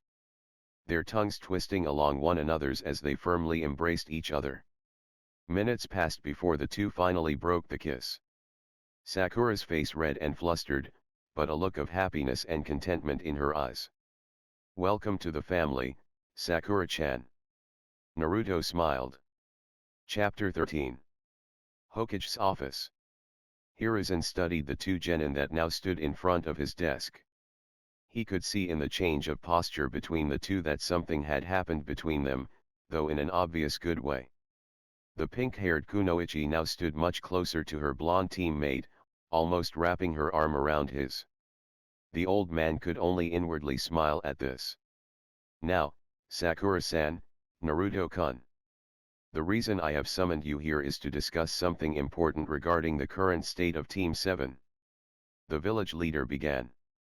Due to the recent events, I am giving the two of you the opportunity to become part of a different team. I understand, Gigi. Naruto replied before looking to his pink-haired mate. But it is up to Sakura-chan if she wants to move to another team or not, as she was the one who was most affected. The pink-ed frowned at the memory, with only a minor flinch. Thinking over the multiple possibilities with being on an actual team with a sensei who would actually train them to become stronger. It was then she realized she already had a sensei who did just that. I don't trust the Uchiha or Tada sensei. Sakura spoke.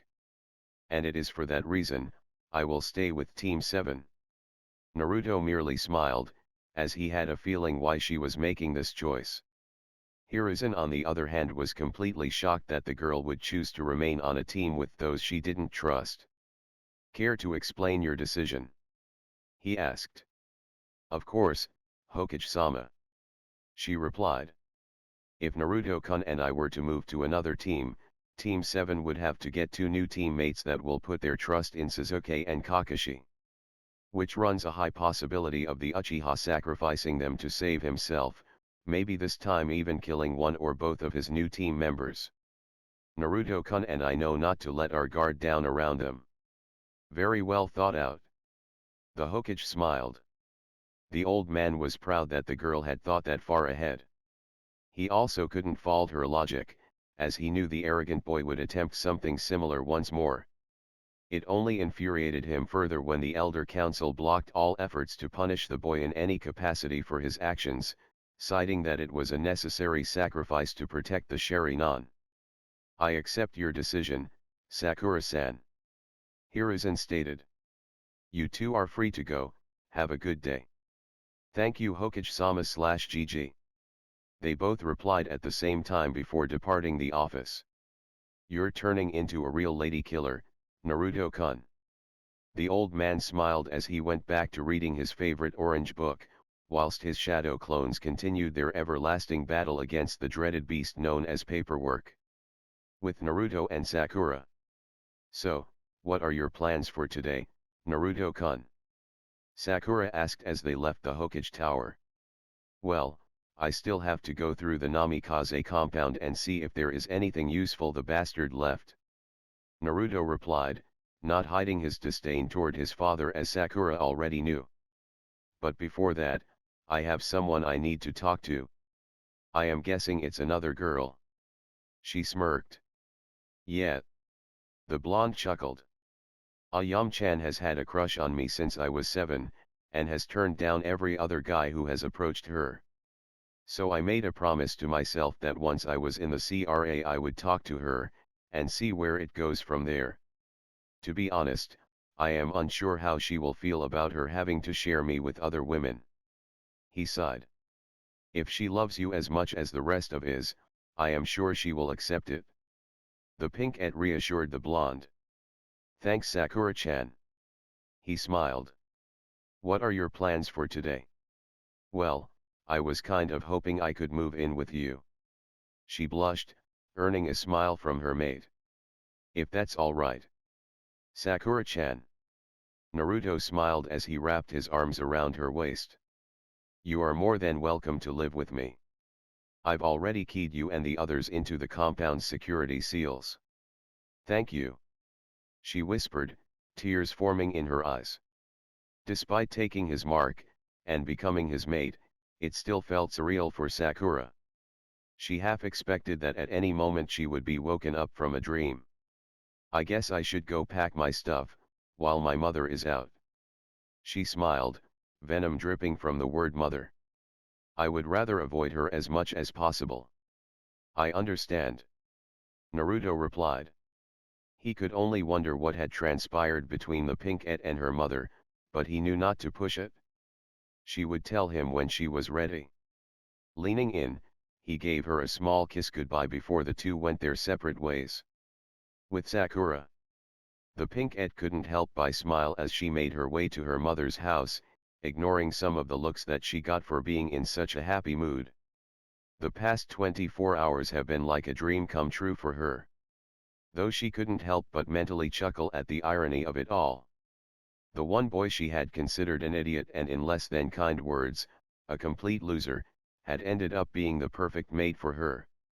After actually getting to know him, she found his idiocy was all an act he had put on to throw people off, revealing him to be incredibly intelligent and skilled. Not to mention the amount of compassion he still had, despite everything the villagers had done to him. Even his own father.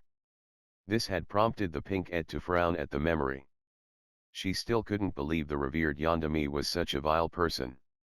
Sacrificing his own son to be made into a mindless weapon to conquer the elemental nations, and probably would have succeeded if Jashin had not gotten involved. Sakura didn't even want to imagine what would have happened had the goddess of blood and carnage had not intervened.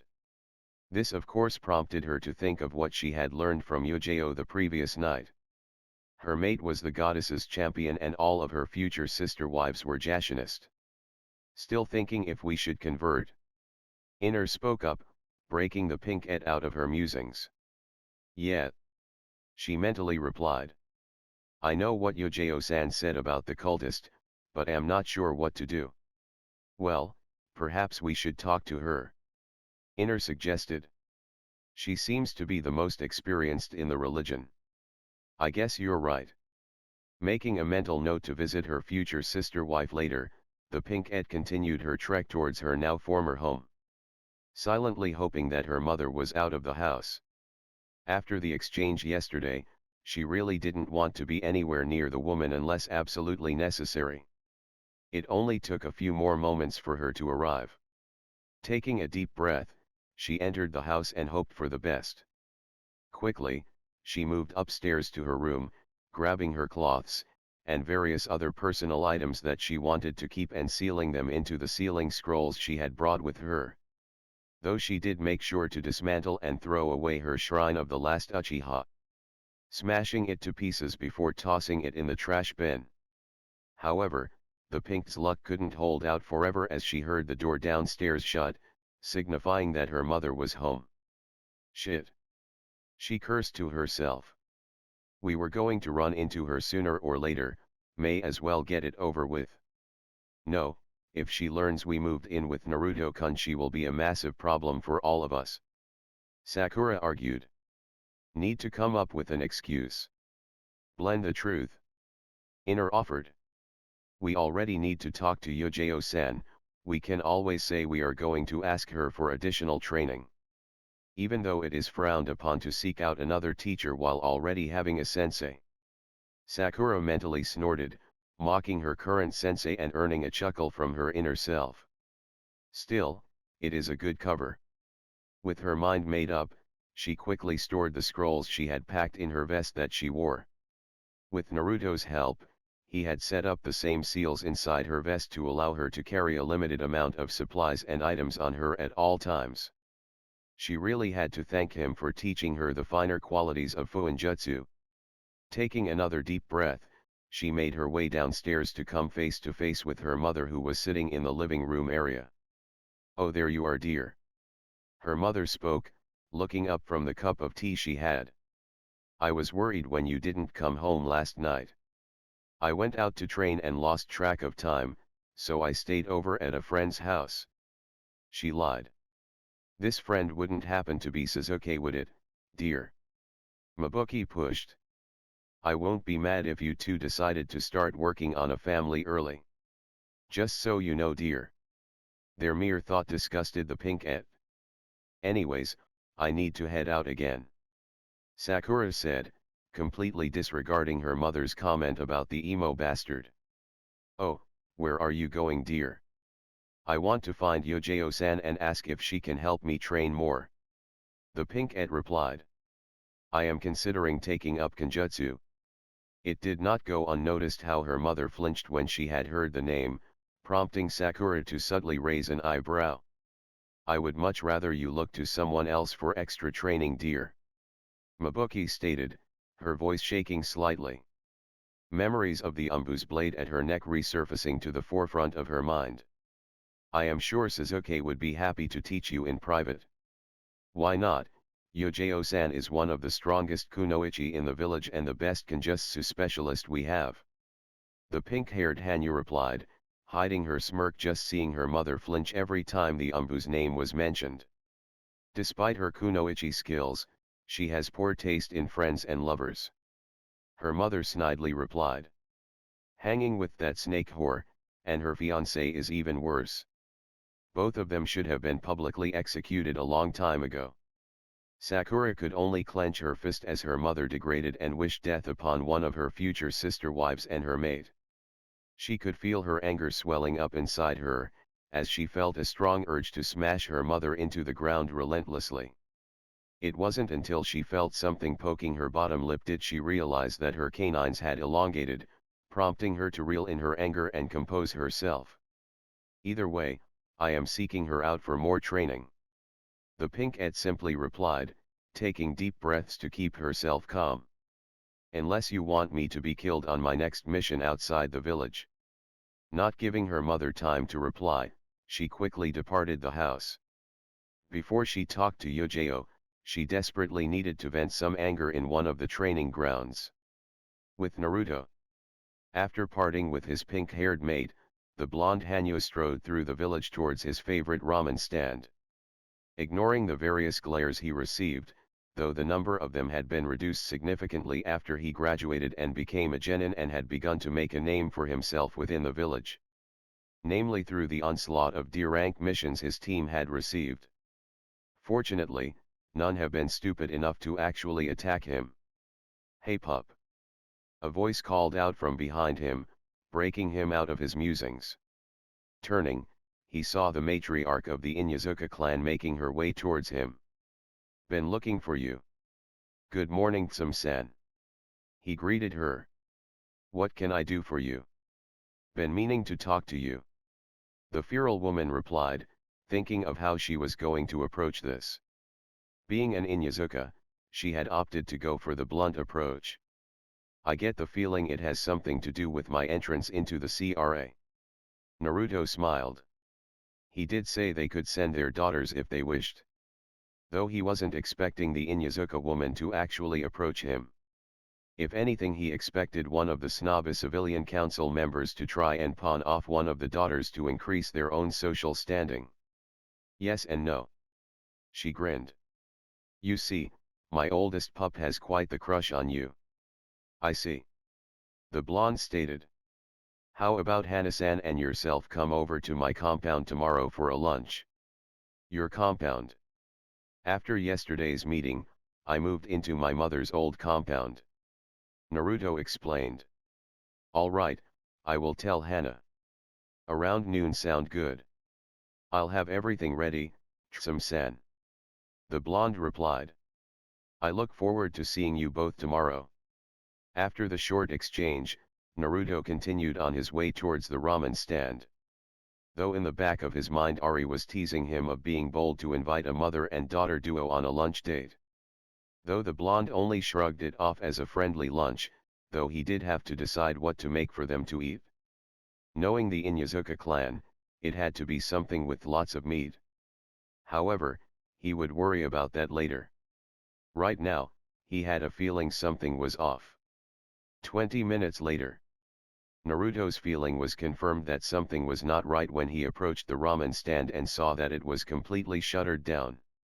Approaching the stand, he could hear soft sobbing coming from inside. Walking around into the alleyway, the blonde Hanyu melted into the shadows, only to reappear inside the stand itself. Greeted by the sight of Tuka with tears streaming down his face as he counted a large sum of money. What's wrong Tsukiyaji-san? Naruto asked, completely scaring the wits out of the poor older man. Nar Naruto. How did you get in here? He stammered, completely thrown off by the sudden appearance of his favorite customer. I'm a ninja. The blonde stated, trying to lighten the mood slightly before he turned serious. But what happened? Why are you crying and bundling all your money? They took her. He whispered, just barely audible to the blonde. And if I don't pay them what they want, they will send her back in pieces. This caused the blonde to scowl. Where are you supposed to meet them? He asked coldly, not even wondering why the man didn't go to the Hokage about the kidnapping. If they suspect anyone else but me, they will kill her. Tuki argued. Tsukiyaji-san, tell me where they are. Naruto repeated. And I will bring Ayam-chan home and make sure none of them will see the sun set this day. The two stared at each other for a handful of seconds before the older man relented and told Naruto the location where the bandits were that had kidnapped his daughter. The old ramen chef could see an icy determination in the blonde's eyes that spoke volumes that he would fulfill his promise. Receiving the location, Naruto quickly melded into the shadows to begin his hunt. The blonde Hanyu was behind, livid that one of his precious people was in danger, and he would ensure that those responsible would be punished. It didn't take him long to arrive just outside the camp that the bandits were occupying. From his perch on the branch high above the camp, he scoured the site below him, looking for any trace where Ayam was before he made his move against the bandits. A second later, the sound of whimpering caught his attention. There, just outside the campsite was Ayam. Tied to a tree, though thankfully she looked unharmed. Though he didn't know for how much longer, as two of the bandits were approaching her. One of which was getting too close and tracing his fingers along her face, causing her to flinch at his touch. She then began to hyperventilate as the man's hand traveled further down her body, looking to grope her breast before the other bandit stopped him. You know the rules. The other man spoke. No one is allowed to touch her until the boss gets his fill first, after we get the money and kill the old man. So they were planning on just kill Tsukiyaji-san anyways. Naruto narrowed his eyes, waiting for the moment to strike, as soon he could guarantee that Ayam would not be harmed by his actions. Then the boss should be here already. The first man shot back. Besides, a little taste won't hurt if the boss doesn't know. Whatever, I warned you. The other man replied before turning and walking away. Not wanting to be a witness for the man's stupidity. Perfect. Naruto thought as he spied a shadow just between Ayam and the man that was continuing to try and grope her. Deciding not to waste any more time, Naruto melded into the shadows and shot out of the shadow between the bandit and the ramen chef's daughter, completely taking the assailant's head off before he had a chance to react. Landing on the ground, Naruto quickly turned and cut Ayam free from her bonds, prompting her to embrace him in a tight hug and bury her face into his chest. It's okay, Ayam-chan, I'm here. He soothed. Taking his jacket off and wrapping it around her. Wrapping his arms around her, he allowed them both to meld into the shadows, remerging a short distance away. Ayam-chan, stay here, cover your ears and close your eyes. Naruto instructed as he sat her down. I don't want you to see what I am about to do to these bastards. The brunette young woman only nodded her head and did as she was told as Naruto melded into the shadows once more. Even though her ears were covered, she could still hear the muffled screams of pain and horror of her captors a short distance away before everything went silent. The next thing she knew, she was in another warm embrace. Taking the chance to open her eyes, she found herself looking into the cerulean pools of her blonde crush, causing her to blush slightly. It's over. He whispered to her. I've made sure they will never harm you or anyone else again. Tears once more flowed freely out of her eyes as she buried her face into the crook of his neck. Enjoying the warm feeling of his hug and his gentle caress as he rubbed her back up and down. Comforting her. So comforting that she ended up falling asleep in his embrace, causing him to chuckle slightly. Let's get you back to the old man. He whispered as he picked her up bridal style and melded into the shadows one more time. Ramen Ichiraku. Tuki had calmed down slightly after Naruto had left, though he had still not opened the stand. Many scenarios played out through his head. Positive thoughts of the blonde walking through the front gates with his daughter in hand, to more depressing thoughts of both being returned in boxes. However, his latter thoughts were thankfully proven wrong as the blonde boy in question stepped out of the shadows with Ayam asleep in his arms. The older man could only look upon her sleeping form in pure happiness and relief as she snuggled closer to the blonde's chest. The bandits have been taken care of, Naruto said in a soft voice. And they were planning on killing you after you paid them anyways. Thank you for bringing her back. Tuka stated, tears of happiness evident in his eyes. From now on, you can eat here for free. That won't be necessary, Tsukiyaji-san. The blonde smiled. I wanted to talk to her anyways, but it can wait until she has recovered. What about? Well, yesterday I was approved to enter into the Clan Restoration Act. Naruto began. And I have known that Ayam-chan has had a crush on me ever since I was 8, so I had vowed that she would be one of the first ones I ask. However, I want to take it slow and make sure she knows everything first. While I am not fond of the idea of my daughter being part of a harem of sorts. Tuka began. You still went out and risked yourself to save her and bring her back home. That alone earns you my blessing if she accepts. I accept. A voice stated, causing both to cast their eyes towards the now awake Ayam in the blonde's arms, who was now blushing up a storm. Gently Naruto set her on her feet, though she still clung to his arm. Are you sure, Ayam-chan? The blonde asked, not fully aware of how much she had actually heard and if she knew what it all entailed. Not to mention the other secrets he would have to share with her. I am Naruto-kun. She smiled. And I know that you will have other wives as well. Even still, you are the only man for me, and Tio-san has already given us his blessing. Still, let's take it slow. He smiled. How about a date this Friday? Pick me up at 6. She smiled once more, leaning up and giving him a kiss on the cheek. I may have given you my blessing, Naruto, the older man started. But if you break her heart, I will break you. Tio-san, stop trying to threaten my boyfriend. Ayam cast a glare at her father. Just trying to put the fear of Jashin into him. Tuka stated before realizing that he had said that in front of the blonde, and earning himself another hard glare from his daughter. So you follow Jashin-chan then? Naruto asked with a slight smirk. In all honesty, he really wasn't surprised.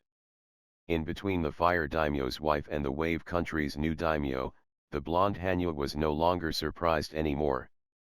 Hell, the Hokage himself could proclaim himself to be a Jashinist, and it wouldn't even faze him. We both do. Took his side as he knew the cat was already out of the bag. Wait.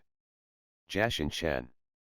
Ayami inquired, quirking her eyebrow at her now boyfriend. Naruto only smiled as he gently removed his jacket from the brunette woman and turned it around so they could both see the prominent design on the back. Both of which immediately wanted to slap their forehead for not seeing it before, despite the many times the blonde has been to their stand. I am Jashin-chan's chosen champion. He grinned at the dumbstruck look of the father and daughter Jashinist duo. Hokage's office. Hiruzen frowned as he read over the scroll he had just received from the newly elected Wave Daimyo. While the mission was a success, the report from Tsunami did not paint the Uchiha or Kakashi in a good light. In truth, the mission only succeeded because of Naruto. Despite the woman's relationship with the blonde, she gave a fair observation report of what she had witnessed and her thoughts on how the team performed. She had outlined the blatant favoritism the Jonin sensei had shown, the arrogance the Uchiha had displayed. Even relaying how the raven-haired boy had essentially abandoned the client in a rage-thrown fit when Naruto had refused to teach him any of his techniques. Furthermore, what infuriated the aged Hokage even more was how Kakashi had tried to persuade the young blonde to hand over his techniques. Along with the Wave Daimyo's report, were other detailed accounts from various villagers that had witnessed the team's actions. Naruto's name always stood out, along with Sakura's, the most in helping the villagers. Hell, even Haku and Zabuza got recognized for helping the village, and they were working for Gato at the time. Nico. Hiruzen called out. In the blink of an eye, the cat-masked Umbu was in front of his desk. Bring me Jonin Kakashi. Hi. Nico stated before leaving in a swirl of leaves. The Hokage didn't have to wait long before Nico returned with a calm and relaxed lazy Jonin. Jonin Hatake. The village leader began. I just received the report from the Wave Daimyo and other testaments from her villagers. The mission was a success. Is there a problem? He lazily replied. These are the scrolls from the villagers of Wave. Hiruzen stated, gesturing towards a small pile on his desk. All of them have detailed recounts of Team 7's activities throughout the mission. All of them send praise to Naruto-kun and Sakura-san. None mention you or the Uchiha. Tell me, why is it that both Zabuza and Haku are praised by the villagers and the two of you are not? Due to Naruto's relationship with the current Wave Daimyo, I would say that the report is biased to be in Naruto's favor. Kakashi replied. I am well aware of Naruto-kun's relationship with Tsunami. The elder man stated.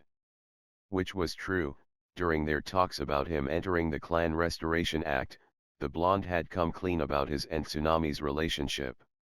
However, her report is unbiased.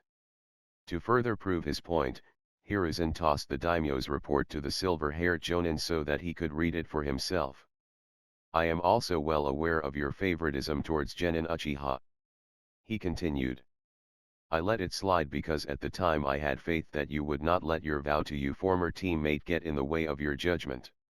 I am quickly losing that faith in you, Jonin Hatake. I apologize Hokage-sama. The lazy Jonin bowed before the elder man. I will aim to train my team better. That means your entire team Hatake, not just the Uchiha. Hiruzen firmly warned the Jonin before him. Now as punishment for your actions in Nami no Kuni, your pay will be cut in half for the next 3 months.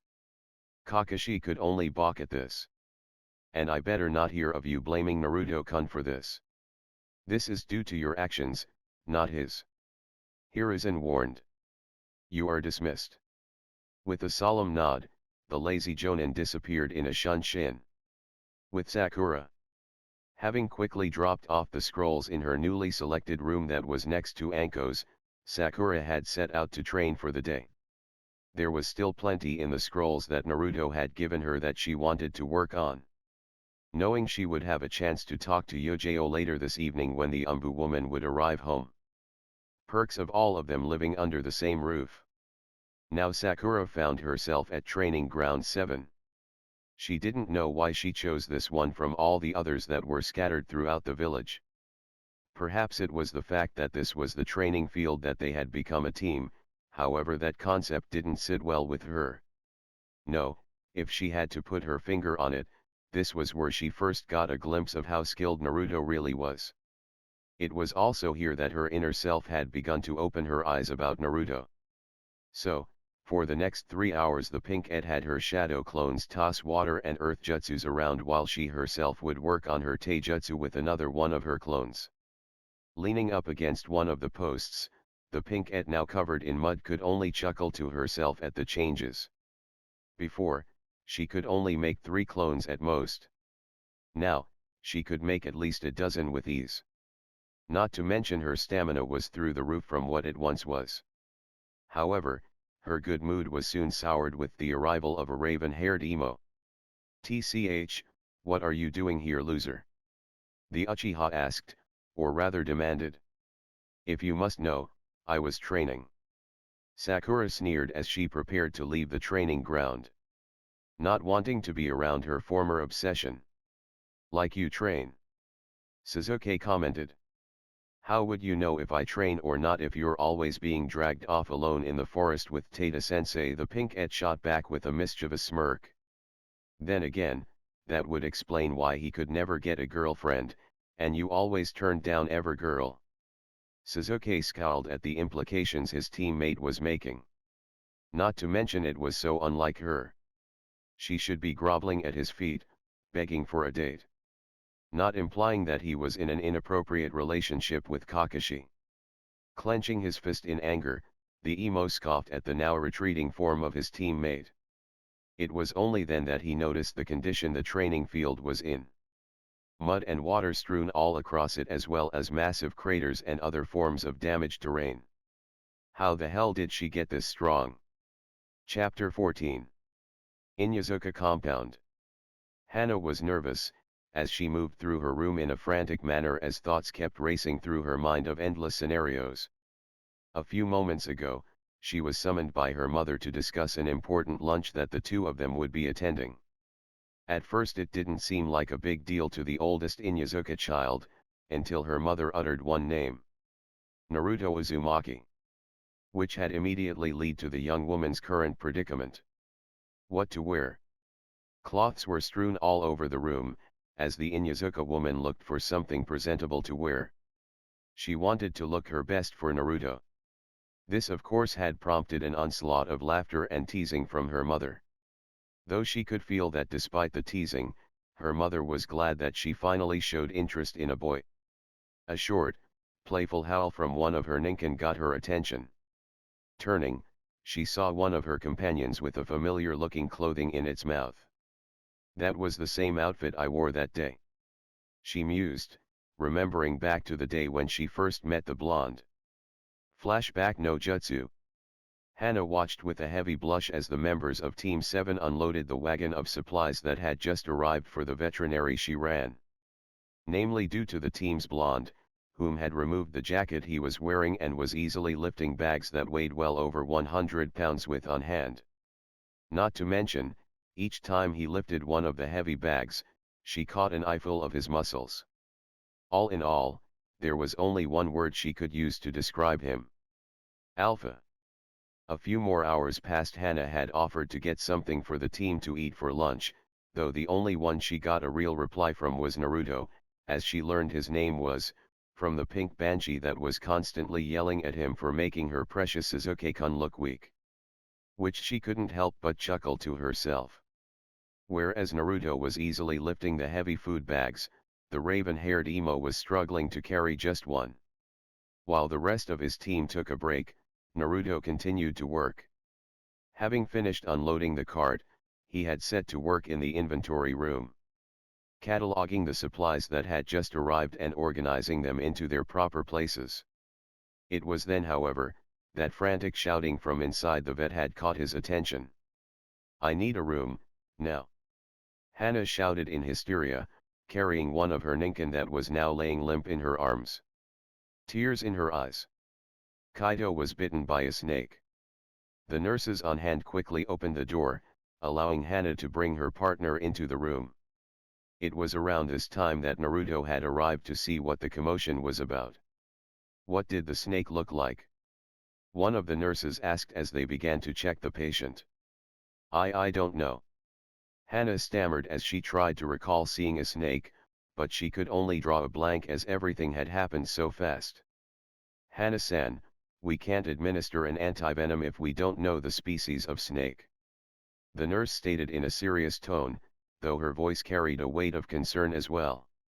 "What's going on?" a voice asked from the door.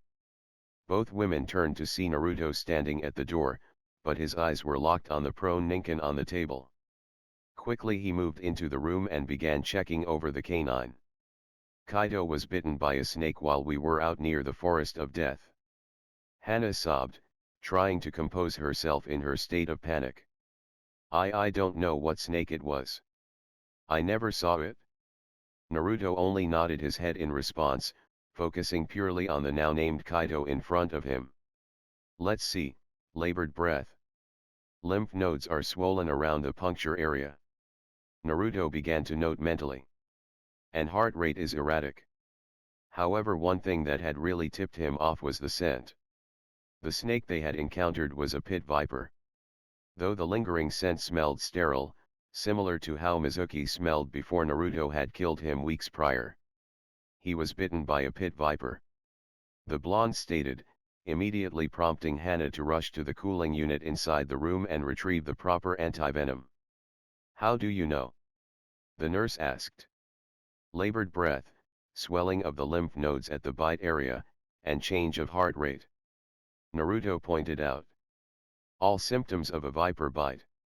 The blonde then looked over to see Hana's hands shaking as she tried to ready the syringe. Though it was clear in her state of mind that she was having trouble. Gently, Naruto placed his hands over hers, prompting her to look at him. Giving her a warm smile, he took the bottle and syringe and readied it for the injection. Don't worry Hana-chan, Kaido will be alright. He told her, causing her to smile despite all the tears in her eyes. Turning back to the canine, Naruto prepped the syringe and injected the antivenom, all the while stroking the large dog's fur and whispering comforting words to him until the syringe was empty. Slowly removing it, capping it, and properly disposing of it. The nurse still in the room quickly moved forward to check Kaido's vitals. Relaying the heart rate was stabilizing and the breathing was becoming normal. I think he just needs some rest for now. The nurse smiled as she finished her report, clearly impressed by the instinct the blonde had. Thank you, thank you, thank you. Hana repeated as she smothered the blonde in a hug, burying her face into his chest. She gasped in shock as a pair of strong arms returned the embrace. You're welcome. He smiled at her, causing her to blush at the close proximity.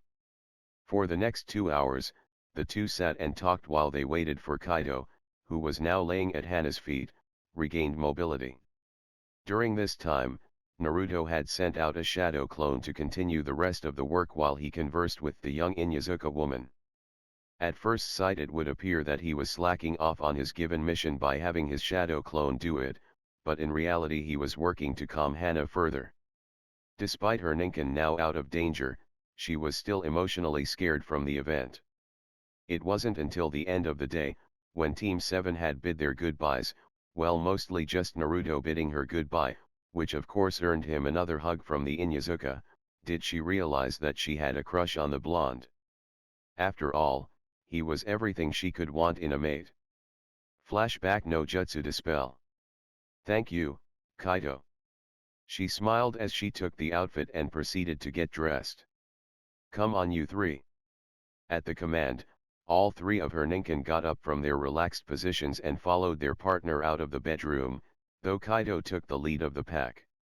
Uzumaki compound. It was nearing noon when Naruto began setting the dining table. He had prepared an assortment of meats for the Inyazuka women that were due over any moment now. Everything from pork ribs, to thick steaks, and even some more exotic meats that he had found. To accompany the meal, he had selected a few bottles of red wine.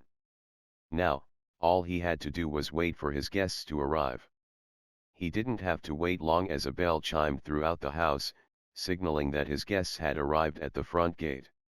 Smiling, he pushed his chakra into a seal on the wall that allowed entrance to his two guests, meanwhile he moved to greet them at his front door.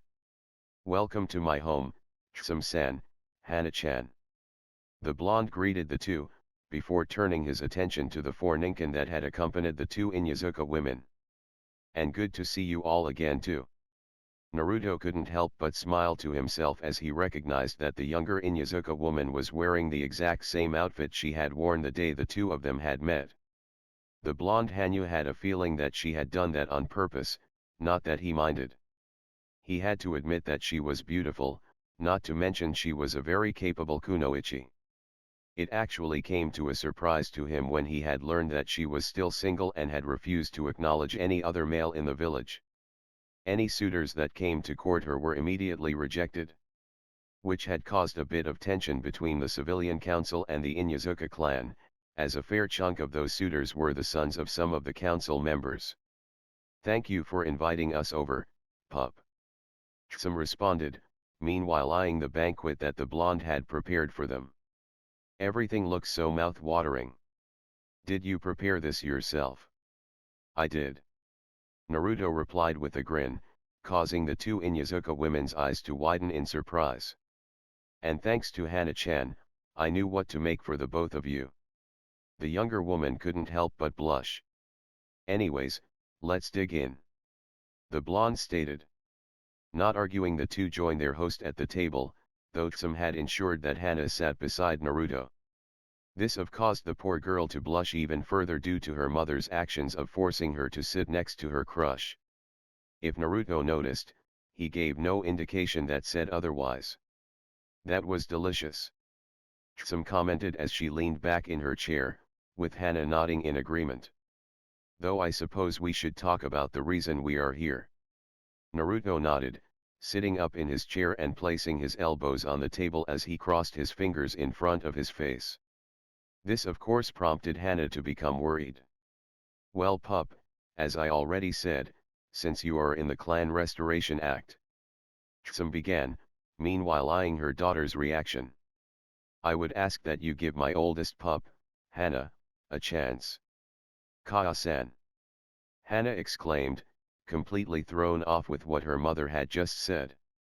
"Oh shush, pup." The Inyazuka matriarch grinned. "The entire compound knows that you have a crush on Naruto, and he has been the only boy you have taken an interest in. Also, 2 of his fiancés are 2 of your best friends." This caught Hana's attention as she looked at her mother. "Anko-chan and Yujeo-chan are also my fiancés." Naruto spoke up. The younger Inyazuka woman could only look on in shock. 2 of her best friends were already engaged to her crush. It was then that a thought had struck her. How could she had not noticed that Anko was dating Naruto? It wasn't like the snake mistress was quiet about it, as she had constantly bragged about her blonde stud. Then she recalled after her crush on Naruto had developed and she talked with Anko and Yujeo about it during one of their outings with just the 3 of them. Anko had merely grinned and told her to go for it, accompanied by an approving nod from the purple-haired Umbu woman. Remembering this, Hana's eyes widened. They were giving me permission to seek out a relationship with their mate. Hana thought to herself. However, I get the feeling there is more to this. Naruto spoke up once more, breaking Hana out of her thoughts. "You're right pup." The elder woman sighed. "Hana has had many suitors come for her over the past few years. A good number of them being related to the civilian council in some way, shape, and form. Each time she had turned them down. And this was before her crush on you." Hana blushed at that. As you can imagine with those pricks, they did not take her rejections kindly, but there is nothing they can do. At least not fully. She sighed as she continued. "Lately, they have been pushing the Hokage to admit the Uchiha brat into the CRA. So far the only thing that has kept it from happening is because the Uchiha has no interest, but it is only a matter of time before one of the snakes from the council talks him into it. And you are worried that the civilian council may exploit a loophole and force Hana-chan to marry the team, who would just treat her as a possession and breeding factory." Naruto finished for the Inyazuka matriarch, earning a nod. "However, I know that if Hana is already involved with someone already in the program, then they can't force her to do anything." Naruto was silent for a handful of seconds before he turned to the younger woman next to him. "How do you feel about this, Hana-chan?" he asked her. I don't know." She stammered, a little nervous. Partially due to the revelation her mother had revealed about what the council would likely do. "Will you love me?" Naruto gave her a warm smile. "I will love and respect you the same as all of my mates," he replied. "However, let's take it slow and get to know each other better. So how about a date on Saturday?" "Sounds perfect." Hana smiled as she engulfed the blonde in a hug. I knew he would be a perfect choice for her. Tsum smiled to herself. With Anko. The snake mistress was in a happy mood this day, which was evident as she hummed a happy tune to herself. This of course had prompted many civilians and shinobi alike to avoid her path in fear. What was the cause of the snake mistress being in such a good mood? She was about to get a new roommate, since Haku had spent the mandatory 48 hours in a cell. "So, you think Haku is going to like living with us?" Sakura asked. She had ran into the snake mistress while she was out on her morning workout, and had decided to tag along since she had nothing else to do. "I am pretty sure she will," Anko replied. "Besides, I am her handler until her probation is over. So it's best if we are under the same roof. I think she has a crush on Naruto-kun." The pinkette grinned as she recalled the blush the ice user had sported whenever she looked at her blonde mate. "Oh, more fuel for the fire." The snake mistress smirked, coming up with new ways to tease the soon-to-be unfortunate soul. So, do you know why Naruto-kun was cooking all morning? Sakura asked her future sister wife. He had a lunch date with Tsum and Hana this afternoon, which should be happening right now. Anko replied with a knowing grin. I expect Hana will be joining us soon. Why do you think that? The pink-haired Hanyu asked. Well, like Haku, Hana has had a crush on our sexy Foxy-kun since your team did that mission at her veterinary clinic. The snake mistress replied. It should also be noted that she hasn't shown any interest in any other guy before. Wow! Was all Sakura could say. She knew Naruto was bound to attract more females, but she wasn't expecting it to happen this fast. So that makes 3 girls in one day for him, has to be a record of some kind. 3. Yeah, yesterday morning Naruto-kun went to talk to Ayame-san at the ramen stand her father runs. I guess she has had a crush on him since he was 8, so he made a promise to himself that when he entered the clan restoration act, she would be the first he asked. He never breaks a promise. Anko smiled. Part of the reason why I love him. Sakura merely nodded in agreement, smiling. She couldn't really put her finger on it, but despite sharing her lover with multiple other women, she still felt content. As if there were a big family. Something she had always desired, but didn't realize it until recently. It didn't take too much longer for the duo to reach the Umbu detention center where Haku was currently being held. Due to not having clearance to be admitted inside, Sakura had to wait as Anko and entered to retrieve their new roommate, and potential sister wife if things developed.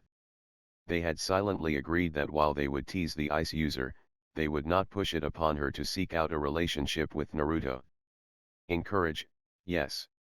Of course, as chance would have it, while she was waiting for the snake mistress to return, Kakashi had noticed her leaning against the wall as he walked by. He was a bit thrown off at her new appearance. She appeared to be more well-toned, not the weak fangirl he had been given to train months ago. Another noticeable change was that she now had black streaks in her pink hair. Sakura, what are you doing here? The lazy Jonin inquired, barely looking up from his infamous orange book. Oh, you know, waiting to get my nails done. She sarcastically remarked, earning a scowl from her sensei. I see you've been hanging around Naruto too much. Kakashi replied while flipping the page in his book. His disrespect for others is rubbing off on you. Wouldn't mind him rubbing something else off on us. Inner perversely grinned. Jashin, inner. Sakura mentally sighed. Bad enough you bombard my dreams with those thoughts. Shouldn't you be training instead of doing nothing? The masked Jonin continued. Maybe if you get stronger, Sasuke will take you out on a date that you always wanted. Sakura could only growl at this. Clenching her fists tightly at her supposed sensei's words. Wow, now he is trying to push us towards that emo bastard all of a sudden. Inner seething. Probably because he thinks we are too close to Naruto-kun. The pink-ed surmised. If he only knew just how close we really are. I say the next team meeting, you take a page out of Yujeo-chan's book and dry hump him in front of the 2 stick flippers. Sakura struggled to hold in a laugh at the thought. Maybe she would do just that. Shouldn't you be with your precious Uchiha in the woods playing the pop-up pirate game? The pink-haired Hanyu retorted after composing herself. This of course had prompted the silver-haired man to scowl deeply at the implications his student had just made. It didn't help that some of the passerbys had sniggered at the comment, which had only added to the masked Jonin's embarrassment. However, before he could reply, the door opened, revealing Anko and Haku. Ready to move into your new place? Anko asked the ice user, clear excitement in her voice. Where will I be staying, Anko-san? Haku inquired, before turning her attention towards the masked pervert. A scowl appearing on her face as she remembered how the man had blatantly defended the Uchiha's actions on the bridge. Oh, you're here, Hatake. The snake mistress frowned before shrugging him off and turning back to the other 2 girls. Come on, Cherry Blossom, let's take Haku here shopping before we get her settled in. Kicking up from the wall, Sakura joined up with her sister wife and Haku. You never said where I would be staying, Anko-san. Haku reminded the snake mistress. You're staying with me, of course. She grinned, before it turned mischievous. Leaning in, she whispered into the ice user's ear. That also means you will be staying with Naruto-kun. This of course had prompted the poor girl to begin to blush up a storm, much to the amusement of the other two girls. It's been fun, Tada-sensei. Sakura stated sarcastically before she and the other girls departed, leaving a disappointed and fuming masked pervert. Elsewhere in the village, Kurane was massaging her temples, trying to relieve the building headache. The source of her oncoming headache, two of her students, Hinata Hyuga and Kiba Inyazuka. Mostly the latter, whom seemed to be in an increasingly bad mood today. She didn't know the exact reason for his foul mood, only that it had something to do with his older sister. The second source of her headache was laying on a branch above them, eating a dango. Yet another habit the snake mistress had gotten the Hyuga heiress into. The genjutsu mistress could only be thankful that the girl hadn't started bringing sake with her. At least not yet, though the ruby-eyed woman was positive it was going to happen sooner or later. It hadn't helped matters any when asked why she was absent from yesterday's team meeting. The Hyuga girl had simply told them that she had been resting at the Uzumaki compound nursing a hangover from the previous night's celebration. Though she was tight-lipped about what the celebration was for, and why it was at Uzumaki compound. This of course had led to another rant from the Inyazuka boy that his self-proclaimed mate was being unfaithful to him. Claiming that he could smell Naruto all over her, as well as the scent of another woman. Of course, Hinata had not taken these statements lying down and had laid him out brutally with a series of strikes to his body, rendering him unconscious. Kurane was only thankful that she didn't do more damage to him. Honestly, the only student of hers that wasn't the source of any form of drama was Shino. The only thing the bug user had said was that his hive felt uneasy around Hinata for some reason. Though he didn't know the reason why, just that she exuded an unusual power. Alright, let's wrap it up for the day. Kurane finally said, gaining the attention of her team. Meet back here tomorrow at 10, we're going out on our first C rank mission. Pack for a few weeks. Shino had simply nodded and silently departed the group, heading back to his family's compound to prepare for the upcoming mission. Meanwhile, Hinata began to depart in the direction of Naruto's compound. She was a bit excited to meet Haku, since the indigo-haired Hanyu already knew of the arrangement that the ice user would be staying with her mate and future sister wives. Part of the reason she was excited to meet the ice user, was the fact that Naruto had spoken about her in a very good light and had praised the girl's skill and above all, her compassion. Reciting how she had helped heal Sakura after the Uchiha had switched places with her. This of course had caused the Hyuga heiress to despise the emo even more. Hinata-chan. A voice spoke up behind her, prompting the girl to turn around to face her sensei. Can I talk to you for a moment? In private. Kiba merely scoffed and left. Kicking the dirt in frustration as he walked away, Akamaru at his side. It was clear the Inyazuka boy had wanted to listen in. Kurane waited until he was well out of earshot before she approached the Hyuga girl. Is what Kiba-san said true? She asked, inquiring about his claim that he had smelled Naruto's scent all over the girl. Which implied something intimate. This of course earned her a trademark Anko grin, which slightly unnerved the genjutsu mistress. That is correct, Kurane-sensei. She replied, the grin not leaving her face. It is as I told you. Anko-chan and I are sharing Naruto-kun. Unknown to them, Kiba had circled back and was listening in on the conversation. Scowling deeply at the confirmation that his mate was with another man who already had another woman.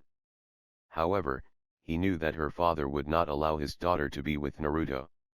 All he had to do was let something slip the next time he saw him. The Inyazuka grinned at his newly formed, foolproof plan. Does your father know? She asked, concerned about how the girl's father would react if, or rather when, he learned of the girl's affair. He is the one who encouraged me to court Naruto. Hinata replied, earning a shocked gasp from her sensei. What? How could he encourage my mate to go after that loser? Kiba seated to himself in the bushes. Why did he give you his consent? The ruby-eyed woman asked, clearly surprised. As far as she had known, the Hyuga clan head had all but despised anyone not of noble standing. To learn that he had gave his oldest daughter permission to enter such a relationship seemed odd. He didn't give an exact reason. The girl answered. Just that he was now worthy. Must have something to do with the council meeting he had attended a few days ago. Kurane slightly frowned at the new information. She didn't like the idea of her prized student that she saw as a surrogate daughter was in such a relationship with a boy who had another woman. Her best friend no less. Whom she still needed to talk with, and upon learning all this, it only escalated the need for her to track down her friend and corner her to talk. Anyways, I should go, Kurane-sensei. The Hyuga girl stated. I really want to spend time with Naruto-kun and Anko-chan before we leave tomorrow. Without saying another word, the indigo-haired Hanyu left, leaving behind a confused genjutsu mistress, and a fuming Inyazuka that had overheard the entire conversation. I'll show her that I am the only male she needs. Kiba inwardly seethed. She is my mate, not that loser's. I am the alpha male. And I will prove it to her, one way or another. I will force her to see that she is mine. Nighttime, Uzumaki compound, Naruto's mindscape. Alright, ready for Ari-chan? Naruto asked, as he had finished rearranging some of the seal diagrams that kept the fox girl sealed within him. Are you sure it will work, Naruto-kun? She asked, extremely concerned if anything were to go wrong, it could potentially kill her vessel and soon-to-be official mate. I am. The blonde Hanyu smiled.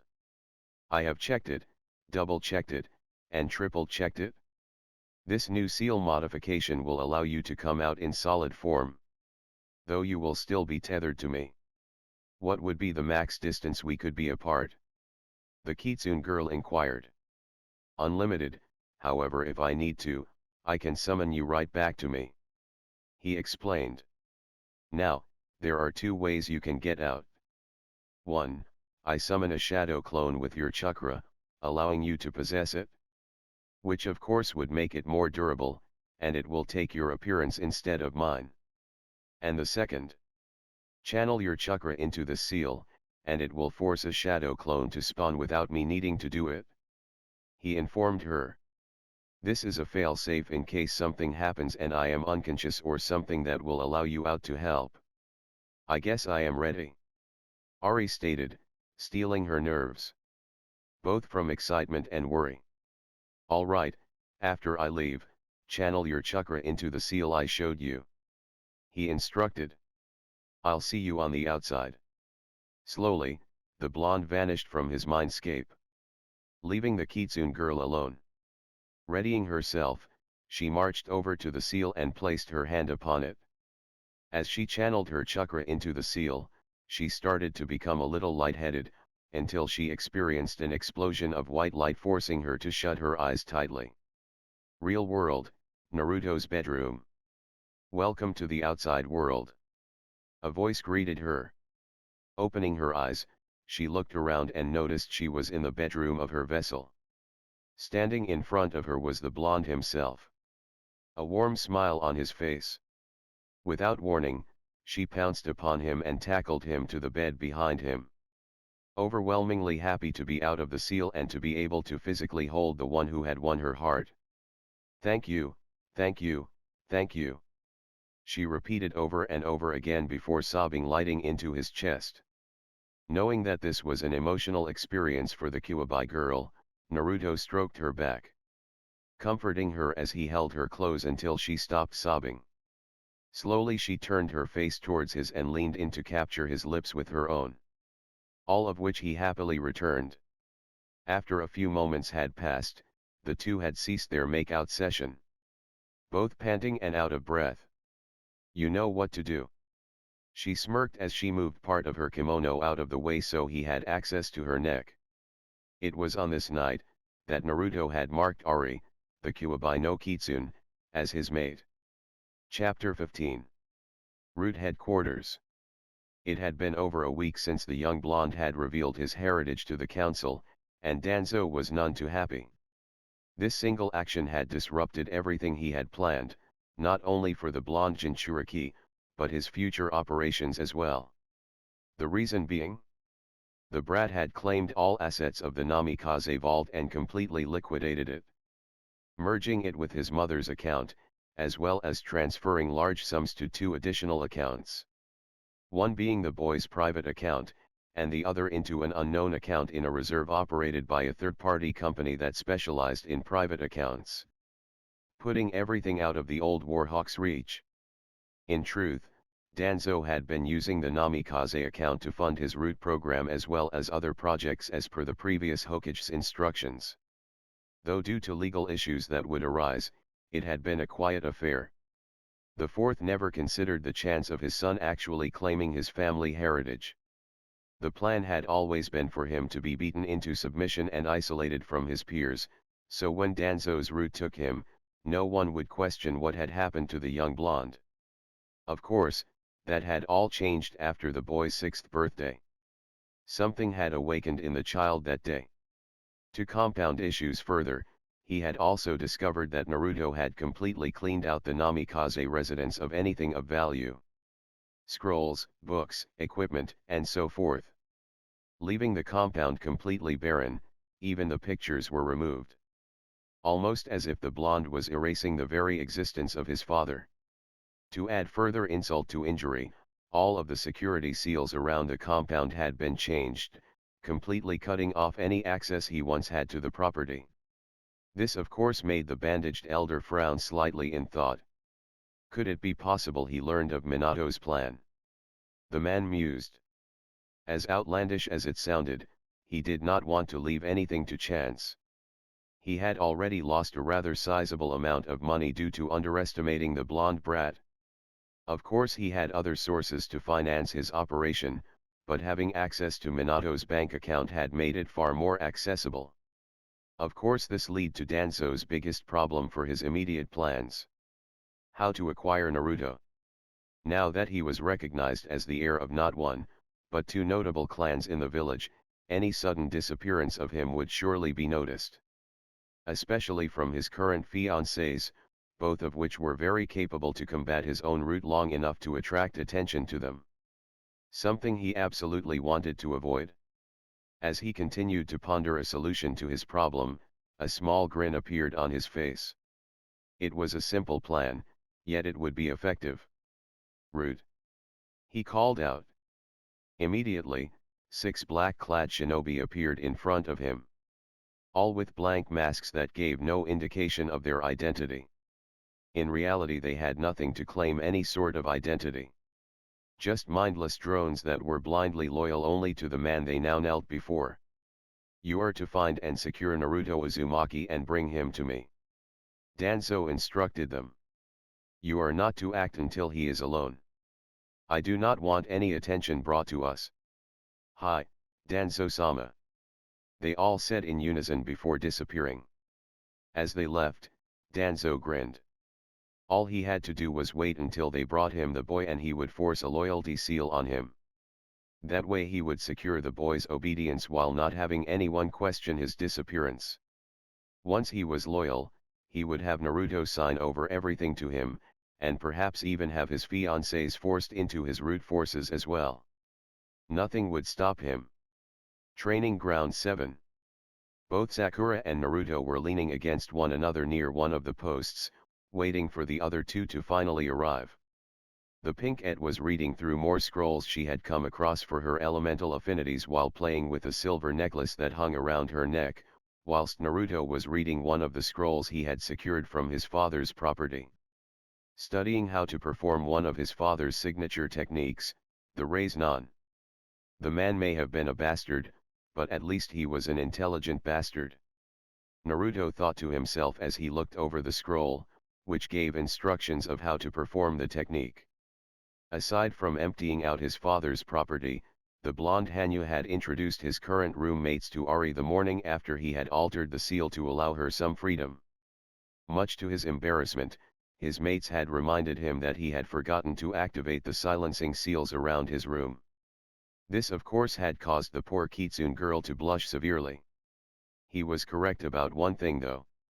Ari and Sakura had hit it off very well, and the Kuwabai girl had even taken to teaching the Pink-et some of her own taijutsu style to help expand the girl's abilities and skills.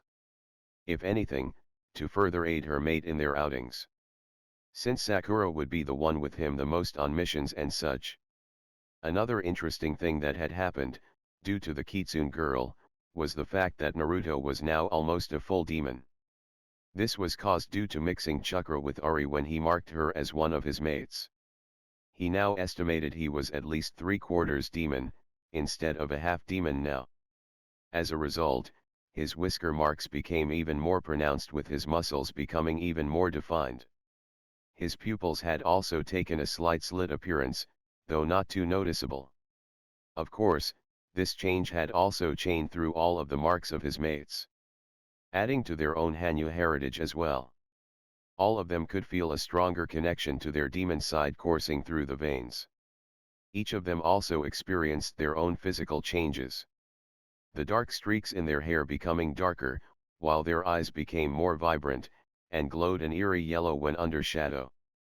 The physical appearance of the bodies also took a more noticeable change with their features becoming more toned and pronounced, making them the envy of all the women in the village and the desire of many men as well. During the week, he had also taken both Ayam and Hana out on their respective dates. With Ayam, he took her to a popular restaurant called the Golden Leaf. He had reserved a private booth away from the rest of the patrons. Throughout the 5-course meal, the two conversed about everything. She was surprised when he had revealed that he was the author of her favorite book series. She was silent when he began to explain how he was a half-demon, thanks to Jashin, and his mission that Jashin had tasked him with. After hearing everything, she had simply smiled and requested to be marked as well. And he did. For Hana, he had taken her for a nice wilderness hike just outside the village during the twilight hours. Feeling secure around the blonde, Hana had left her 3 ninken at the compound. Knowing full well that should anything happen, Naruto would take care of her. As the two walked through the forest, they talked about their interest, dreams, and ambitions. At the end of the hike, they had arrived at a plateau that overlooked the village and gave them a clear view of the stars. Once there, he had unsealed a picnic basket for them. During the meal, Naruto had explained everything about him. Surprisingly, Hana had taken it well. Being from a feral-like clan, she had a greater understanding of how being mated worked. Though she was a little surprised that he was a Hanyu, and had been since he was 6. Even more surprising to her was the fact that he was the champion of the goddess Jashin. Like those before her, after hearing everything, she had requested to be marked as one of his mates. So, what are we going to do today, Naruto-kun? Sakura asked, breaking him out of his musings as she leaned her head against him, putting her scroll away, as she was done reading it for now. Aside from sticking it to Tada-sensei and his boy toy. Naruto responded as he sealed away the scroll he was reading, earning a chuckle from his pink-haired mate. Yo! Kakashi said as he appeared a few moments later, almost as if on cue, just as Sasuke arrived at the training ground, earning a raised eyebrow of why the raven-haired boy was late to arrive. I see the Uchiha is picking up your bad habits, Tada-sensei. Naruto quipped, earning another chuckle from Sakura. This of course caused the masked Jonin to narrow his eyes at the two for the blatant disrespect towards him. However, he noticed the change of appearance in his pink-haired student. He wasn't the only one, as Sasuke couldn't take his eyes off her. She truly looked like a femme fatale, prompting the last Uchiha to smirk to himself. Judging by her training a week ago, She has gotten a lot stronger. The Uchiha mused to himself, a smirk coming across his face. With her new looks, she will be worthy to bear my children. And with how obsessed she was with me, it will be easy to get her to do whatever I want. So what are we going to do today? Sakura asked as she stood up from her sitting position, though stayed near Naruto. Well, today I will be teaching you the leaf cutting exercise to further enhance your chakra control. He lazily replied. And I suppose while we're doing that, you're going to take the Uchiha to give him a private lesson. Naruto sighed, crossing his arms. Once you have better chakra control, I will teach you more. Kakashi stated. Look, hey, it's clear you don't give a shit enough to train us, so how about this? Naruto began as he kicked off the post, prompting the pink Ed to do the same. You can take your precious Uchiha and do whatever you want. I will help Sakura-chan train myself. Kakashi could only frown at this. We are supposed to be a team. Kakashi commented, prompting both Sakura and Naruto to cast him a dirty look. Don't worry, we will still help with missions and show up for team meetings. The blonde replied. But as far as training, we have no faith in you. Kakashi could only sigh as he watched the other two depart the training field. He had promised the Hokage that he would aim to train his entire team, though Naruto was making it difficult for him. Worse even was that Sakura was following Naruto's lead, sending a clear message that she didn't trust the masked Jonin to do his job, and actually train his entire team. With Sakura and Naruto, the two Hanyos had made their way deeper into the forested area, to avoid any prying eyes. Especially for what Naruto had planned for them. Once at a suitable location, he began to set barrier seals around them to prevent any unwanted visitors from actually seeing what they were doing. Of course, as he was explaining what he was doing, inner Sakura was having a field day with the implications, causing the poor girl to groan and blush at the same time. So what are we going to be training today, Naruto-kun? Sakura asked, after shaking the dirty thoughts that Inner had placed within her mind. Well, now that the barrier is up, Naruto began. I am going to teach you how to use your Hanyu abilities. Sakura's eyes widened at this in excitement.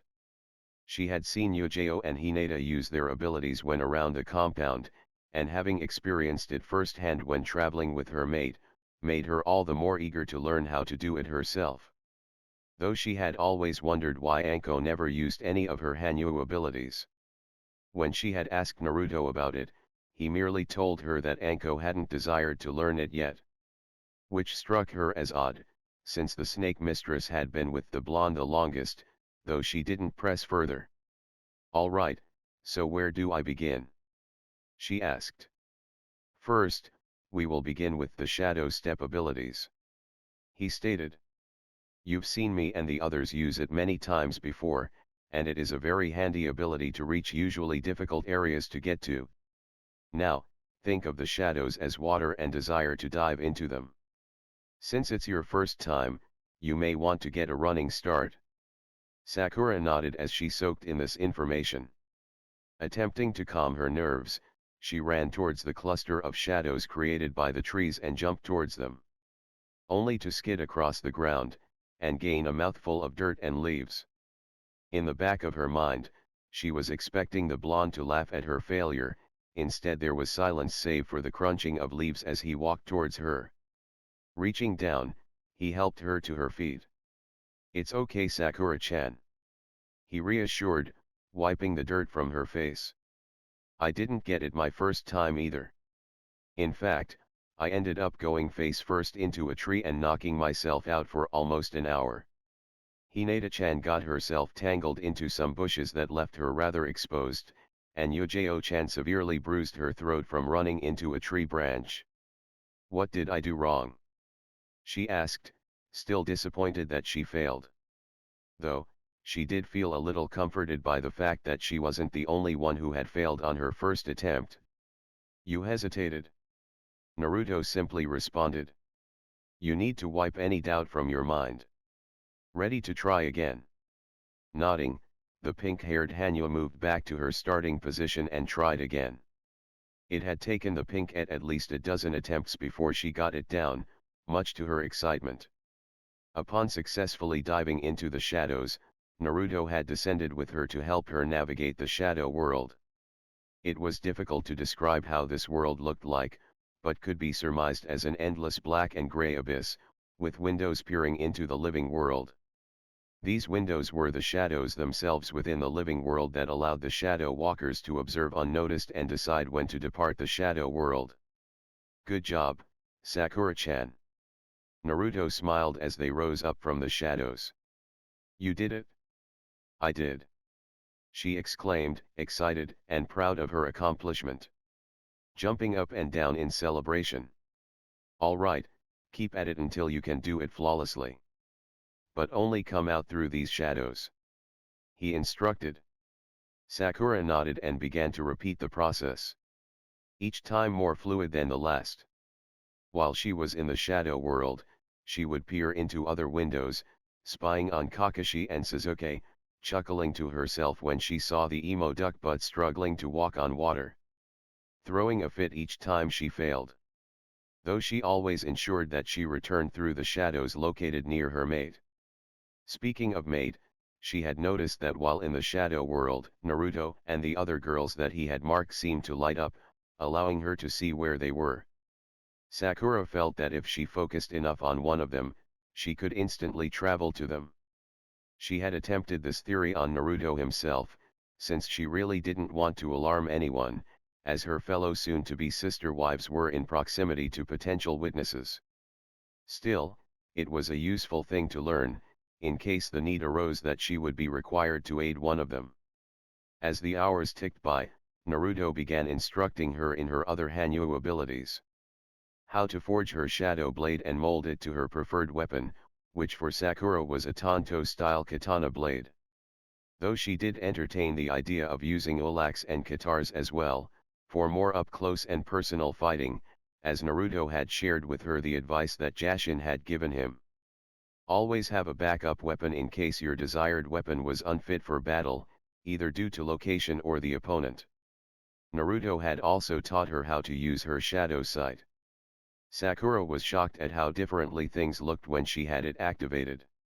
While she could still perfectly see the structures and trees, they lacked color, replaced by shades of gray. What surprised her was that when she turned to look at her mate, his body appeared to be glowing red.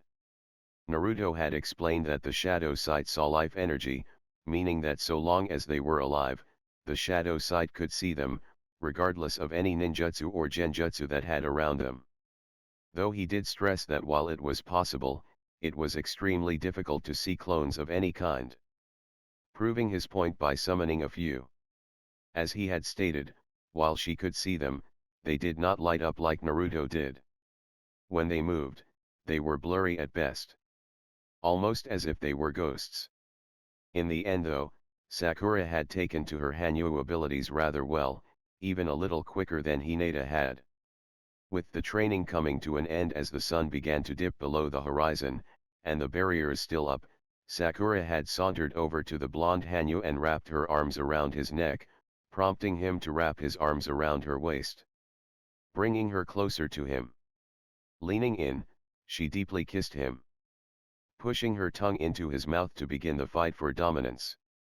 As the two continued their heated make-out session, the pink-et began to let her hands wander over his body. Feeling up his toned biceps and chest area before moving further down to his abs. While she did this, Naruto allowed his own hands to caress her along her back and sides, though staying respectful not to cross any lines. However, the pink-et had other plans as she allowed her hands to ever so slowly move further and further down. She almost had her hands into his pants before he stopped her. Breaking the kiss, she looked into the blue eyes of her mate in confusion as to why he had stopped her. Sakura-chan. He spoke softly as her looked into her eyes. He could see the lust build up behind them. If you want this to go further, let's do it in a more suitable location. Smiling, she merely nodded and retracted her hands. Much to her inner self's disappointment that the blonde had stopped their fun. Your first time should always be special, not just a romp out in the woods. He continued. If you think you are ready, come to my room tonight. I'll make sure Anko-chan knows it's your turn. Just remember to put up the silencing seals this time, Naruto-kun. She teased, giving him another peck on the cheek. Go ahead and head home and relax. He smiled. Try using your shadow step to get there.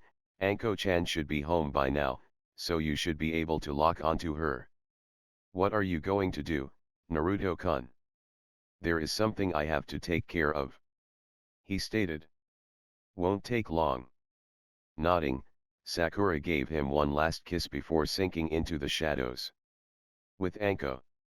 The snake mistress was quietly humming to herself as she sat comfortably in a large reclining chair. Her feet tucked underneath her as she engrossed herself in the third volume of Demon Heart, which had finally come out just yesterday. Already it was flying off the shelves. Silently, she thanked Jashin that she personally knew the author, as Naruto had always ensured his girls got first dibs on his books. Sitting across from her was Haku, whom was just beginning her adventure into the first book. A housewarming gift from Naruto himself.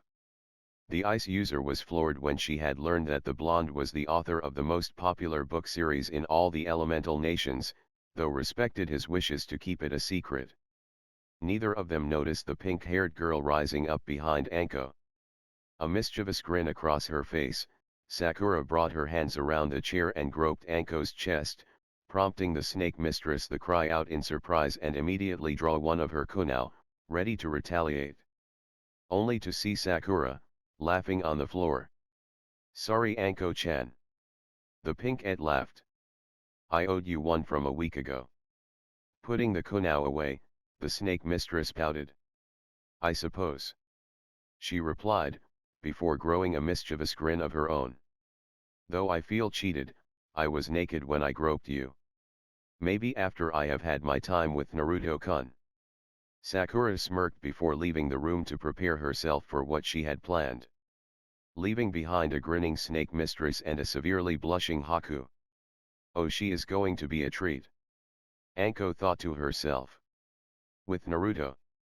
Naruto smirked to himself as he watched the 6 masked figures from the shadows, as they moved around outside of the barrier he had set up for Sakura's training.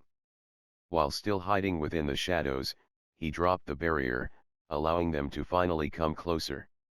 The target was last spotted in this location. One spoke up in a dull tone, completely void of any emotions. Danzo-sama will not be pleased if we fail to acquire the target. Another spoke in the same tone. Well, suppose we should introduce ourselves. Naruto thought to himself. What do you think, Ari-chan? Should be fun. She mentally grinned. Leave none alive. That's the plan. He smirked as he emerged from the shadows behind the group. Looking for me? Naruto Uzumaki. One of them stated as all 6 turned to look at the blonde Hanyu. You are to come with us to Danzo-sama. You do not have a say in this. Has that ever worked on anyone? The blonde mused as he summoned a dark tanto-length blade, holding it in a reverse grip position. As he stood there, Naruto took note of everyone's location as he began to plan out his means of attack. No doubt they would attempt to surround him, however he had a trick up his sleeve that he knew they wouldn't expect. Ready, Ari-chan? Let's do this. Without warning, Naruto attacked.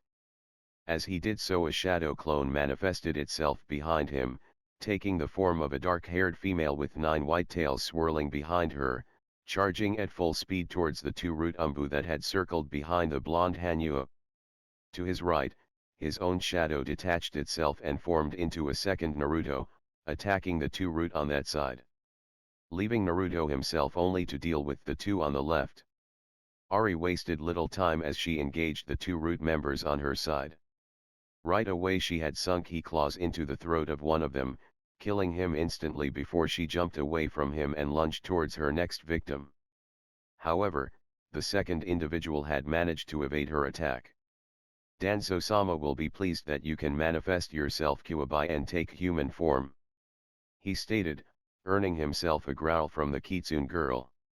"You will submit to Danzo-sama to become his weapon and potentially birth a new breed of shinobi. I would sooner slit my own throat than be used as a tool for that warmonger." She spat. "You do not have a choice in the matter." Quickly the Root Umbu member went through a series of hand seals before firing off a series of fireballs towards the kitsune girl. All of which struck her at point-blank range, exploding on impact and igniting the surrounding area in a small inferno. He knew Danzo would be upset that she was damaged, though she would heal. Turning, the Root member moved to aid his fellow Umbu, though froze when he heard giggling coming from the fire. "Really, you're going to use fire, my own element, against me?" Ari laughed as she stood inside the fire, completely unharmed. "I'll show you how to use fire." Bringing her right hand back, she drew the inferno into her palm and began to twist it into a spiraling orb, almost like the Raise-Non in appearance, though not quite. Having drawn all the flames into the orb, she launched it towards her opponent at such a speed, it was impossible for him to dodge. As the orb struck him, it burst into his chest and began burning him alive from the inside out. As the fire tore through him, he let out an agonizing scream as fire finally erupted from behind his mask before it was suddenly silenced and only a burnt-out husk remained. Her job done, she dispersed herself and returned to her seal, awaiting her mate to finish off his own opponents, as his dark clone had already easily dispatched the other two effortlessly, leaving only Naruto to finish off his two. Though it was clear that the blonde Hanyu had been toying with them, allowing them to think they had a chance against him. As the two remaining Root attacked the blonde Hanyu, Naruto effortlessly avoided the combination of attacks, occasionally blocking with his dark blade. The blonde smirked as they came in for another attack, though this time instead of blocking, he ducked under both of their attacks and quickly summoned a second dark blade into his left hand before driving them both into the chests of his attackers. Blood spilling out from under both of their masks. "Have fun, Kitsunheim," he inquired. "Bastard had the nerve to say I would be used for breeding." The fox girl huffed, still upset over the comment made. "The only offspring you will be having, is mine. My Kitsunheim," he commented in a possessive tone, earning a blush from the girl as memories of the night she was first allowed outside of the seal came to the forefront of her mind. "Speaking of which, I do believe your lovely little cherry blossom is waiting for you to return home," Ari teased. Naruto merely chuckled as he turned his attention to the bodies that now littered the ground. He knew he couldn't leave them here to be found by a patrol.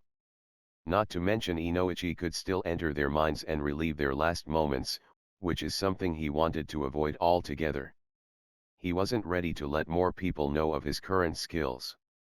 Sadly, he also didn't know where Danzo's hidden lair was located, otherwise he would have left a gift basket for the old warmonger. To be honest, Naruto was surprised the Warhawk hadn't moved to acquire him sooner. "Well, before I head home, I better take care of this mess," he stated, mostly to himself. Spreading his arms out, he began to gather darkness around him. Pools of black liquid-like substance flowing for the shadows in the surrounding area. Molding it to bring forth all of the bodies into one pile before converging on it, blanketing it in a thick layer of dark water-like substance. With a quick motion from his hands, he forced the black liquid-like mass to compress upon the bodies, smashing them into nothing more than a paste. Once satisfied that they were beyond unidentifiable, Naruto released his control over the dark element and allowed it to retake its place among the shadows. Speaking of Inoichi and mind reading, I should look into developing some seals to block any attempt to control myself or someone that is close to me. Naruto mused. He didn't know how, but Danzo had commanded unconditional loyalty from these guys. "Think I just found my next project." The task finished, Naruto melted into the shadows to return to his compound. Uzumaki compound. When Naruto arrived at his compound, he immediately noticed it was quiet. A little too quiet considering who his roommates were. However, he didn't sense any of his mates in any danger through his mark, so he had shrugged it off that they had went out for the evening. Though more than likely, Sakura had expressed her desire to the others and his other mates had left to give them some privacy. Of course, the fact that he could only sense Sakura inside the compound only reinforced that theory, whilst Anko, Yujeo, and Hinata were in town. No doubt they had roped Haku to join them, and if he had to bet, he would say that they took the ice user to the girl's favorite dango stand. Chuckling slightly to himself, he made his way to his bedroom. Stripping out of his clothing and discarding them into his clothes hamper, before he turned on his shower to allow the warm water to cascade over his body. After a handful of minutes, he felt a pair of fleshy orbs press against his back, followed by a trail of kisses along his shoulders and neck. A slender pair of arms wrapping around his torso. Slowly turning around, he saw Sakura standing close to him in all her glory. A vibrant blush adorning her cheeks. Giving her a soft smile, he pulled her closer to him, wrapping one of his arms around her waist while the other stroked her upper back. Leaning in, he gave her a deep kiss, which she happily returned. "Are you sure you want to do this, Sakura-chan?" he inquired after breaking the kiss. "I'm positive, Naruto-kun." She purred as she kissed along his neck. Warning. Lemon scene ahead. If you don't wish to read this scene, please skip until you hear alert. Warning. To further prove her point, she backed away from him and positioned herself in the corner of the shower. Hands stretched out along both walls to hold herself up while she spread her legs, giving the blonde access to her sanctum. However, Naruto had other ideas as he placed his hand under her belly and guided her up so that she was leaning against him once more.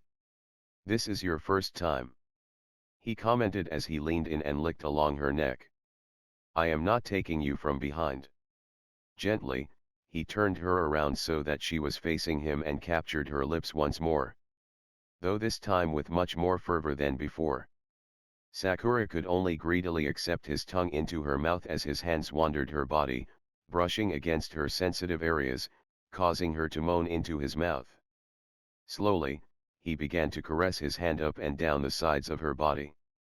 Each touch sending shivers down her spine, so much so that if she wasn't already holding on to the blonde, there was a good chance her legs would have given out. However, her blonde mate wasn't done yet as his hand slowly began to encircle her breasts, playing with her erect nipples. Feeling that two could place this game, she allowed her own hands to slowly travel down his body, giving his toned rump a squeeze before bringing both hands to his package. Her eyes opening wide as she felt the size of his tool. However, she didn't dwell on it for long as she wrapped her hands around his shaft and began to teasingly stroke his length up and down, being rewarded with a low moan of pleasure from her lover. While she did this, Naruto had moved his own hand down to her crotch, using his index finger to tease her entrance, gently probing in and out. This of course prompted the pink-ed to cuddle closer into him, as more moans escaped her mouth. In retaliation, she began to stroke his entire length faster. After a few more minutes of teasing, Sakura finally broke off the kiss and looked into his eyes. Her own glazed over with pure lust and desire. "PL please," she whispered. "I need you, now." Nodding, he hooked his arms under each of her legs and lifted her up effortlessly, positioning himself right in front of her entrance. Receiving a nod to continue, he slowly began to lower her onto him, slowly penetrating her most sacred of places. As he did so, Sakura's grip tightened as she felt the pressure build up in her core. Eventually, he met her barrier. Like he had before with Anko, he paused and waited for her to brace herself. He received permission to continue forth in the form of a deep and passionate kiss. In a sudden movement, he tore through her barrier, eliciting a small cry from her as she froze mid-kiss, her nails digging into his shoulders. After a few moments, the pain had subsided and she had resumed kissing her mate, moving her hips slightly to tell him that it was okay to start moving. Returning her kisses, Naruto began to slowly pump his entire length into her. With each stroke, her moans became louder and louder as she wrapped her legs around his waist to better support herself and give him more access at the same time. As the two continued to make love, water from the shower continued to cascade down both of their bodies. As time went on, Sakura began pleading for him to go faster and harder. All of which he obliged with the aid of her bouncing up and down on him to add to the experience.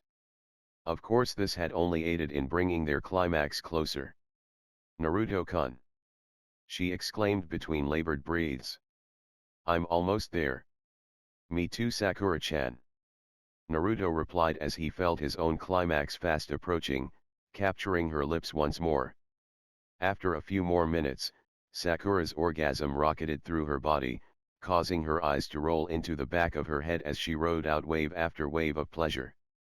Naruto wasn't far behind as he felt her clamp down on his shaft, prompting him to unleash his load deep within her, which had caused another orgasm to rock his pink-haired lover. Both remained silent as they bathed in each other's presence. Sakura resting her chin on his shoulder as she tried to catch her breath, warmth filling her entire body. Meanwhile, Naruto combed his fingers through her hair and trailed light kisses along her shoulders. Slowly, the two began to untangle themselves from each other. Satisfied, Naruto grinned as he turned off the shower and grabbed a towel to wrap her in, allowing her to dry off first. Was all she replied with, still basking in the afterglow, before getting a perverted smirk. "Who said we're done just yet? Oh, have plans do you?" he teased as he drew her in closer.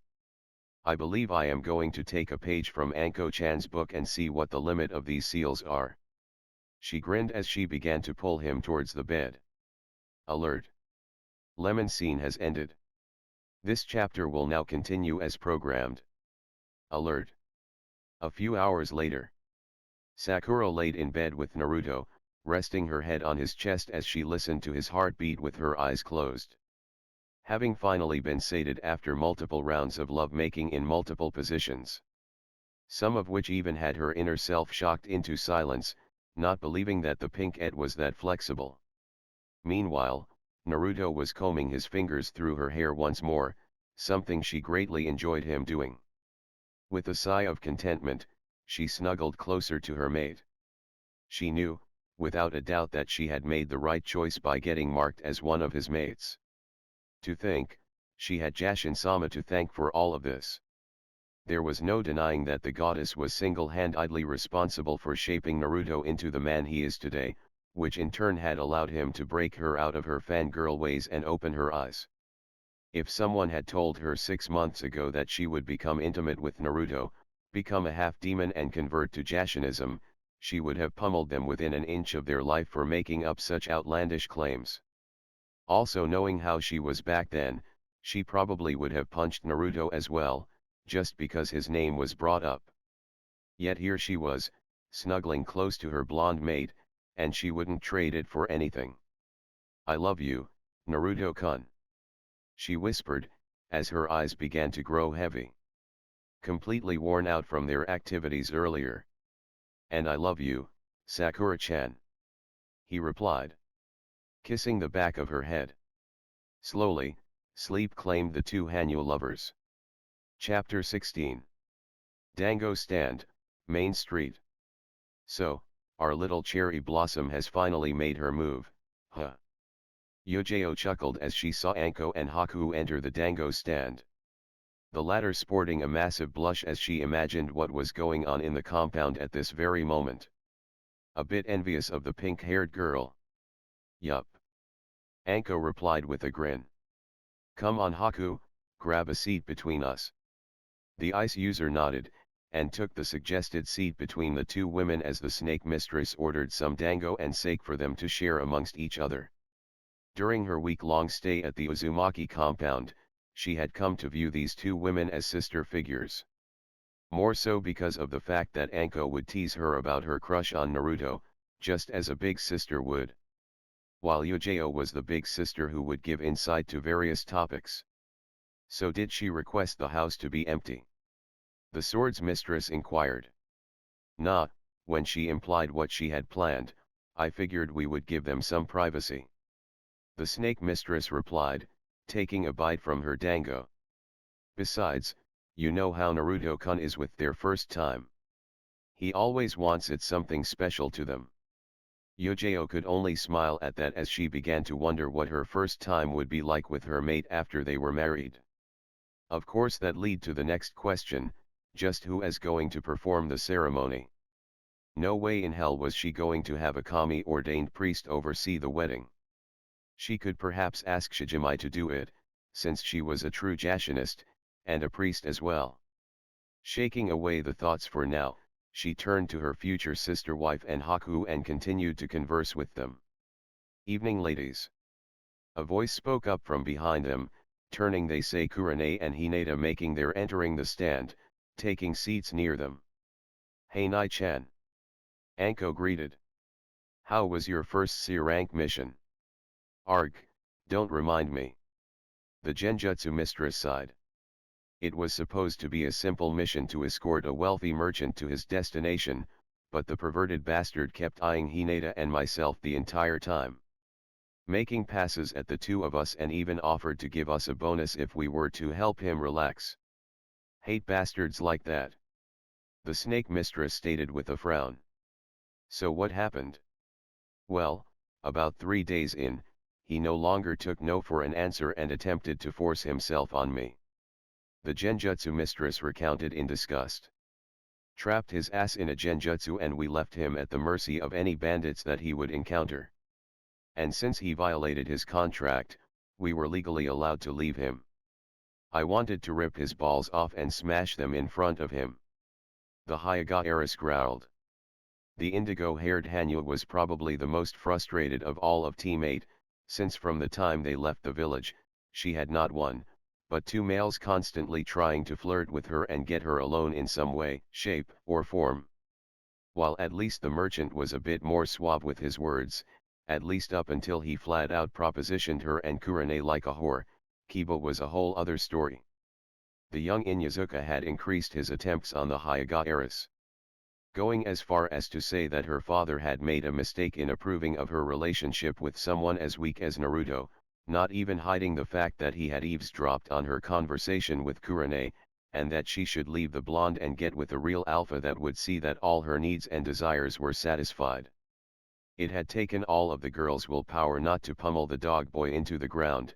Due to being on a mission, it would have not looked good for the village if team members attacked one another. So who's this? Kurane asked as she gestured towards Haku, having not met her previously. This is Haku Yuki, former apprentice to the Demon of the Mist, Zabuza Mamakai. Anko introduced the ice user proudly. Soundly defeated the emo king Uchiha, and came here to become a citizen of the village. Currently living with Naruto-kun and myself. I see, pleased to meet you Haku-san. The Genjutsu mistress replied. I am Kurane Yui. So Haku-chan, how is it living with Naruto-kun? Hinata asked, a glint of mischief in her eye. Like the others, she had taken to teasing the poor ice user about her crush on the blonde. It has been pleasant. Haku replied, knowing full well what the indigo-haired girl was doing. Despite the teasing, she felt at home among the girls and her crush. Though I have had to request that Naruto-kun put some silencing seals around my room. This of course prompted both Hinata and Anko to blush in embarrassment, knowing full well what the ice user was implying. Though if they would have looked, they would have saw the mischievous grin on the girl's face as she had turned the tables on them. After all, turnabout was fair play. Anyways, Anko, can I talk to you in private? Kurane asked. Now was the best time to get to the bottom of what was going on between her, Hinata, and Naruto. Sure thing Nai-chan. She grinned before turning to Yojeo. Can you watch over Haku-chan? The sword's mistress nodded, knowing why the snake mistress made such a request. It wasn't because she didn't trust the ice user, but rather because she knew members of the civilian council would no doubt attempt something with the girl. Something Naruto had warned Anko about when he had first returned with the girl from his mission. With that, both Kurenai and Anko left the stand, immediately shining up onto one of the nearby roofs, so they could still keep watch over the dango stand, in case anything were to happen. Though just far enough away to be out of earshot. "So what's up, Nai-chan?" Anko asked, as she sat down on the roof, prompting the genjutsu mistress to do the same. "I want to know the truth of what is going on between you, Hinata and Naruto," Kurenai stated. "Hinata has said that you're sharing him." "I see." The snake mistress sighed, turning completely serious. "So what's going on?" "The truth is, yes. Hinata-chan and I are sharing Naruto-kun." Anko began. "You see, Naruto-kun is in the Clan Restoration Act, or CRA for short. So what, he gets to have his private harem and live out his perverted fantasies?" Kurenai asked in a tone of disgust, now viewing the young blonde as nothing more than a pervert surrounding himself with women. "No, he is not a pervert," Anko stated, a cold edge in her voice that caused the genjutsu mistress to flinch. "Hell, I am more perverted than Naruto-kun in. Even Hinata-chan is. Naruto-kun treats us all with respect and love. Do you know why he entered himself into the CRA?" The snake mistress continued. "It wasn't to have a flock of girls around him. It was so he could openly be affectionate with one girl. And she is down there, watching over Haku-chan." "Wait, you don't mean?" "Yes, Naruto-kun admitted himself into the CRA so he could be openly affectionate with Yojao-chan," she continued, as she watched an expression of pure shock wash over the ruby-eyed woman's face. "So you see, he didn't do it to live out any perverted fantasy. He did it for love." Kurenai remained silent as she contemplated this information she had been given. While she was relieved that the boy wasn't some big pervert, she just couldn't wrap her head around the concept of multiple women sharing the same guy. "How does it all work?" she finally asked. While she still didn't like the concept of a polyamorous relationship, she had figured it would be best to educate herself about it. Better to learn about something you don't like or don't agree with, than remain ignorant of it. "Well, we've kind of adopted a pack-like structure," Anko began, as she began to think of how to explain it without giving too much away. While she loved her best friend, almost sister-like figure, the snake mistress wasn't sure just yet how the ruby-eyed woman would react to all of them being half-demons. Well, a bit more than half now, since Naruto marked the Ari. As it was, she was surprised the ruby-eyed woman hadn't noticed how their eyes would glow a dull yellow in the dark. "What do you mean by pack structure?" Kurenai asked in confusion. "Well, since I am Naruto-kun's first mate, I am considered the alpha female of the group," the snake mistress explained. "Though in reality, we allow each of us to have an equal amount of time with Naruto-kun, though Sakura-chan does hold an advantage due to being on the same team as him." "Wait, Sakura is dating him too? That's kind of why we were all here." Anko chuckled, allowing the implications to set in. Earning a blush from the genjutsu mistress as she caught up. She decided she was ready to take it to the next level. "I see," was all Kurenai could say. "Anyways, we all just work together to make it work flawlessly," the snake mistress continued. "For the most part, we've come to view each other as sisters and look out for one another. All in all, we've become family. In the end, we all love Naruto-kun and we chose to be with him." "Wait, you said he is in the CRA, which means he is the last of his clan," Kurenai recalled. "Which clan is he the last of?" "Nai-chan, what I am about to tell you cannot go beyond us," Anko replied, her mood becoming very serious. "It's not common knowledge yet, and Naruto-kun would like to keep it that way for as long as he can. But he is the last of the Uzumaki clan, and the Namikaze clan." It took a few moments before it dawned on the genjutsu mistress. Her eyes widening in realization. Naruto is the son of Minato and Kushina. She asked, barely above a whisper, earning a nod from her friend. I ask that you keep this information to yourself. As I said, Naruto-kun really doesn't want it to be common knowledge. Why? Kurane asked, finding it a little odd that the young teenager didn't want it to be known that he was the son of the village's two most deadliest shinobi. Because he wants people to view him on his own accomplishments. Anko answered, even though it was partially a lie. Naruto simply wanted distance himself from his father as much as possible. Only using what would be beneficial for him and his new family. Not what his parents did. That's actually quite humble of him. The ruby-eyed woman mused, a little impressed that he didn't want to ride on the coattails of his parents' success like a select few clan heirs would have done. You're not worried that the council may try to send their daughters after him to gain public favor? Well, two clan heads already did, though for selfless reasons. Anko chuckled. However, since he initiated it on himself, he gets to choose who his would-be wives are. None can be forced on him. Well, I know Hayashi is one, since Hinata told me. Kurane commented. So who's the other? Well, you're not going to believe this. Anko grinned. Last week, Tsum had a lunch with Naruto-kun with Hana. How did this happen?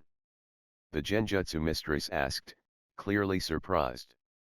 Well, you'll have to talk to Hana to get the details, but I guess after Naruto-kun and his team did a D-rank mission for her veterinary clinic, she developed a crush on him. Wait, Hana developed a crush on someone? Anko grinned. They went on their first date over the last week, and hit it off very well. Well shit, all he needs is to get me to fall for him and he would have all four of the ice queens of Konoha. Kurane mused out loud to herself, making a small jab at their earned nicknames given to the four women by a majority of the male population of the village. Namely because they had always turned down any guy who had approached them. However, she realized something. Naruto was the first to bed one of the infamous Ice Queens, by Anko's own admission, yet there was no bragging from him. If anything, he had kept the entire thing fairly quiet. The only one who had been vocal about the experience had been the snake mistress herself. Well, there is always a vacancy. She teased, earning a playful scowl from the ruby-eyed woman. Though she didn't miss a tint of a blush across the woman's cheeks. I don't know. The genjutsu mistress sighed. You make it sound so perfect to be with him, but I don't know about sharing the guy I am with others. Hey, you never know until you try it. The snake mistress grinned. Anyways, we should probably rejoin the others. Actually, there is one more thing. Kurane stated as she just remembered something. Last week, Kiba had said that he smelled Naruto all over Hinata as well as another woman. Guilty. Anko admitted without any shame. We celebrated Naruto-kun's admittance into the CRA with a threesome. Please tell me he is using protection. The ruby-eyed woman sighed. The last thing I need is for her to get pregnant and then have to explain it to her father. Relax, Naruto-kun developed a contraceptive seal that makes pregnancy impossible. Anko replied, reassuring her friend. Come on, let's go. Having finished their conversation, the two women returned to the dango stand to rejoin the other girls. For the most part, Kurane was more at ease now that she knew exactly what was going on with her sister-like figure and the blonde boy, and the reasoning behind it all. Despite herself, she even felt a little intrigued at the invitation the snake mistress had presented her. Though for now, she decided she would silently observe how the blonde treated the girls that were with him. Uchiha compound. The last Uchiha was not in the best of moods. He had intended to corner his pink-haired teammate after their training session and force her to submit to him, as he had now deemed her worthy of bear his children. However, that plan got scrapped because of that loser, Naruto. The blonde had flat out refused to train with them, and what was even more infuriating for the lone Uchiha was that Sakura sided with the dope and had left with the blonde loser. He had suspected something was going on between the two since their mission in Nami no Kuni, with how close the two had appeared, almost as if they were intimate in some way. Though he knew that Naruto was with that snake whore. Unless the blonde was being unfaithful towards his woman, which only caused Sasuke to inwardly smirk. He knew he would have to get Sakura away from Naruto, and what better way than to expose his unfaithful and scandalous ways. As he was musing of how to approach his female team member, a knock sounded at his door, prompting him to scowl at being interrupted in his planning. Moving to the door, he opened it, revealing an elder looking back with gray hair and beard, and glasses. "What business do you have in my compound?" Sasuke demanded. "Forgive me, Uchiha-sama." The elder man bowed. "I am Homura Mito of the Elder Council, and I have something very important I wish to discuss with you." Sasuke pondered his evening visitor for a handful of seconds. He had recognized the man as one of his main supporters within the civilian council. Especially when the man before him had forced the civilian student to hand over all of his self-made jutsus before sealing the boy's chakra and imprisoning him and his entire family. "And what is it that you wish to discuss, Elder Homura?" the Uchiha inquired, his tone surprisingly polite. "We of the Elder Council would like you to consider submitting yourself for the Clan Restoration Act, which has been sullied as of late," the councilman stated with disgust at the last bit. "With the sole survivor of the elite Uchiha clan, you would greatly redeem the village. We have compiled a small list of women to be your potential brides." "I am not interested in weak women," the Uchiha spat. "And what do you mean the Clan Restoration Act was sullied recently?" "Forgive me, Uchiha-sama." The older man sighed, cursing the privacy law that had been placed to protect those who were placed under the act. What was even more infuriating was that it was a law that he himself had helped pass years ago. "But I am unable to reveal current CRA members, however I feel you may find the list of women we have compiled agreeable. If I am in the Clan Restoration Act, I could force Sakura to be mine." Sasuke thought to himself, though immediately shook that thought away. It would be a waste to use such power on her. Despite how strong she is now, she is still no doubt obsessed with him. If nothing else, he could even get Kakashi to help lure her in.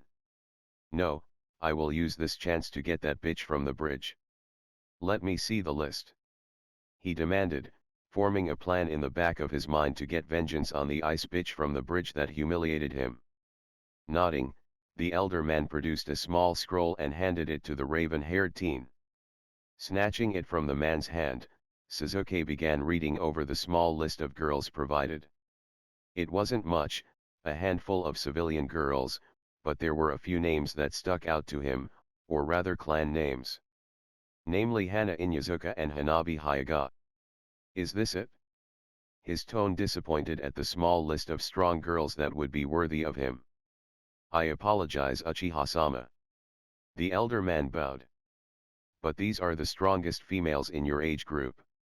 If I do this, I can get any girl I want. Correct?" he asked, a small grin forming at his lips. "Within reason, Uchiha-sama," Homura answered. "Unfortunately, we cannot officially force any woman who is already in a relationship to join. However, if they are single, they can be pressured into it through financial or other means as needed." "Very well." Sasuke smirked. "I will do this, but I want that ice bitch, Haku, to be my first. And I demand that her chakra be sealed." "Of course, Uchiha-sama, that will be easy to arrange given her current status of earning her citizenship in the village," the councilman replied. "But why seal her chakra? From what we reviewed in Haytake's report, she is very formidable. That bitch humiliated me, and she needs to learn her place beneath me." "It will be done," the elder stated, a small smile on his face that he had finally managed to talk the stubborn boy into joining the Clan Restoration Act. As for the Haku girl, it would be easy to arrange to have her placed under the Uchiha's custody. "You will have the girl by tomorrow morning to do with as you please. Have a good evening." As the councilman left, Sasuke could only grin to himself. A dark and cruel grin, as he imagined all the ways he would make Haku suffer under him. He would break her, take away her dignity, her self-worth, and after she had learned her place under his heel, he would use her as a stress relief once he had rendered her barren. The Uchiha had no plans to have her bear any of his children, this was merely a matter of pride.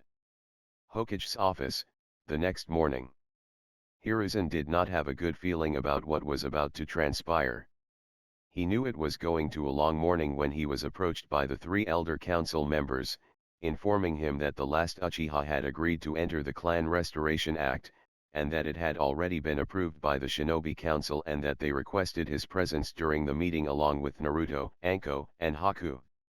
Silently, the Hokage was cursing the 3 elders for going behind his back and usurping his power for their own gains. He didn't know what it was exactly, but he knew that the 3 elders were up to something. The elder village leader found it very convenient that the last Uchiha suddenly decided to submit himself merely a week after Naruto was admitted into the CRA. Sasuke Uchiha just didn't decide to enter into the Clan Restoration Act, he was clearly coerced into it. With a heavy sigh, he waited for the 3 to arrive. He had dispatched Umbuniko some time ago to summon the 3 shinobi to his office and expected them to arrive any moment now. Normally they would be here immediately, but he had a feeling that Nico was bracing the 3 for what she had overheard. No doubt coming up with a plan of some kind.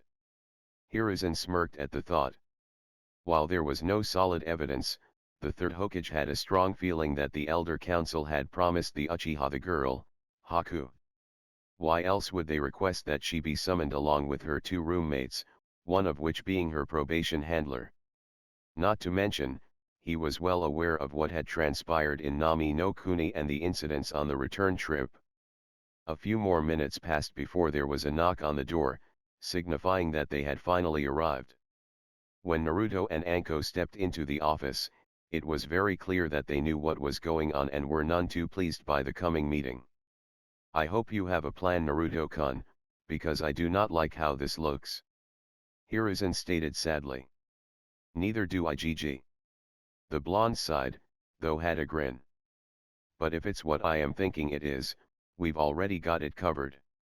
"Oh," the elder man expressed, cocking a slight eyebrow at the young blonde before him. Without saying anything, Naruto moved over to Haku's side and took hold of her hand and kissed her knuckles tenderly, earning a blush and giggle from the ice user, before sealing the deal with a tender kiss on the lips.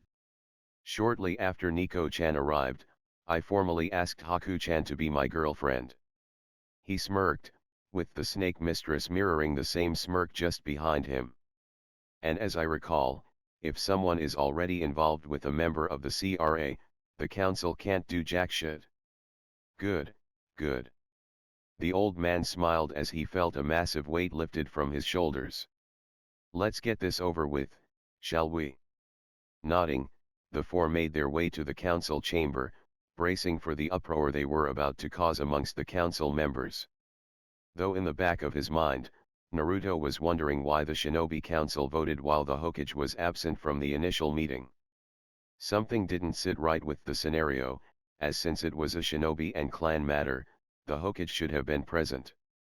Unless the Elder Council wanted to hide something. This only caused the blonde to frown slightly. His mind put forth a multitude of scenarios. From the elders blackmailing the Shinobi Council, to more outlandish, though not impossible, mental manipulations. Either through illusions or mind control. He didn't have too long to ponder other scenarios as they quickly arrived at the large doors that lead to the council chamber. Storing away his theories to ponder later, he took a deep breath. Giving Haku's hand a reassuring squeeze, letting her know that it would be okay, and that he and Anko both would make sure she was safe. Giving the Hokage a nod, the doors opened and the quartet walked inside. Once inside, they could see that both sides of the council had arrived. Though the blonde had noted that the special guest that this was all about was absent. Probably felt like this was beneath him and he would just collect his reward later. "Now that we are all present, let us get this meeting underway. Danzo stated, catching the attention of everyone present. Earning a glare from the Hokage. It would do you well to remember that I am the Hokage, and that I call when the meeting shall begin, Danzo Shimura. The villager leader stated, leaking out a moderate amount of killing intent. Driving the point home. Forgive me Hokage same. The bandaged man replied. I merely wished to get this meeting out of the way so we could all go about the rest of our day. Very well, let us start the meeting. Hiruzen stated, looking to the rest of the council. Councilman Homura, you have the floor. Nodding, the elder council member stood and cleared his throat before looking to Naruto and the two girls. As you all know, Sasuke Uchiha has submitted himself into the Clan Restoration Act this morning. He began, gauging the reaction from the trio before him. He has chosen his first wife in Haku here, as he was impressed with her battle prowess when he engaged her during their fight in Nami no Kuni. However, he has requested that for her own safety, that her chakra be sealed off. Furthermore, Uchiha-sama has also selected Hana Inyazuka, and Hanabi Hyuga as potential brides as well. Naruto narrowed his eyes at the last part. He figured the emo duck ass would lower himself to ensure she was defenseless so he could take out his revenge on her. Then the fact that they were trying to pass on one of his mates to the bastard, didn't exactly help him calm down any. Even worse was that the elders were throwing Hinata's little sister at the Uchiha as well. By order of the council Haku, you are to pack your things and move in with Sasuke Uchiha by noon. Homura finished, ignoring the glares Anko, and the entire shinobi council was sending his way. I am sure young Naruto Uzumaki can help you move. No. The blonde replied. I won't, and she isn't going anywhere. You dare defy the council Uzumaki? Koharu exclaimed. I dare because under your own laws, anyone already in a relationship with someone from the CRA cannot be forced into anything.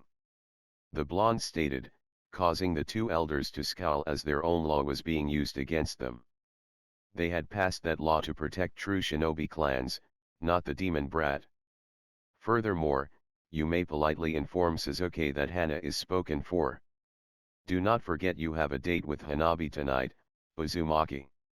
Hayashi spoke up, nearly causing Hiruzen to slip out of his chair in surprise. While the rest of the civilian side gasped in shock, and perhaps even horror that the man was having both his daughters involved with the boy. Of course not, Hayashi Dano. Naruto replied without missing a beat, quickly catching on to what the clan head was doing. I will have her home before 10. Despite the situation, Anko couldn't help but giggle to herself that Naruto had just gotten roped into another relationships against his will, though she had skillfully covered it up with a cough. Though it didn't go unnoticed to those in the room. What did go unnoticed, mostly, was that Naruto's shadow was now gone. Hiruzen was the first, and only person to notice. Casting a quick look at the blonde, the old man stood up to address the remainder of the council, and to cover the boy to prevent anyone else from noticing. Though before he could speak out, a loud shrill echoed from across the table from a fat councilwoman. Too much. The woman exclaimed as she began point at Naruto in anger. The Kuwabai brat has been given too many women. We demand that he irk. The woman didn't get to finish as two massive snakes coiled around her and clamped down onto her head, injecting their venom into her brain, immediately killing her on the spot. As that happened, the rest of the civilian council looked to see a smirking Anko with a dark glint in her eyes that sent shivers down their spines. I do believe there is a law that prevents anyone, regardless of station, of speaking about that subject. She stated as she recalled her snakes. Forgive Hokage-sama. Thank you Anko. Hiruzen replied before turning to address the rest of the council. If that is all that was to be discussed, I hereby dismiss the session.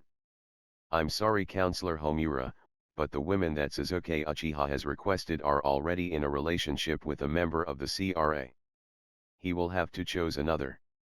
Scowling, the other man nodded, not looking forward to breaking the news to the last Uchiha that he wouldn't be able to get the Haku girl, or any of the clan daughters that were on the list. Silently, he shuffled out of the room behind Danzo and Kohira, both of which were similarly disappointed in the outcome of the meeting. "Naruto, may I speak to you for a moment?" Hayashi asked as he approached the blonde. "Of course Hayashi-dano," Naruto replied as he stepped off to the side to speak with the Hyuga clan head, with Haku and Anko joining him. As the room cleared out, the elder Hyuga looked over the snake mistress and chuckled lightly to himself.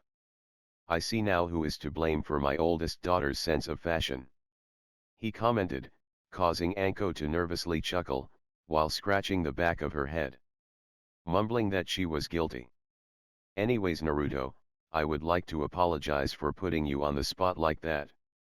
"It's okay, I completely understand," the blonde stated, reassuring the clan head. "You want to protect your daughters?" Hayashi merely nodded, grateful that the boy understood his position. He had not intended to offer his youngest daughter's hand in marriage, but he knew that the blonde boy was a better option over the spoiled Uchiha brat. The Hyuga head didn't need his byakugan to see what the raven-haired boy had in mind for Haku when it was revealed that he had requested her chakra be sealed off.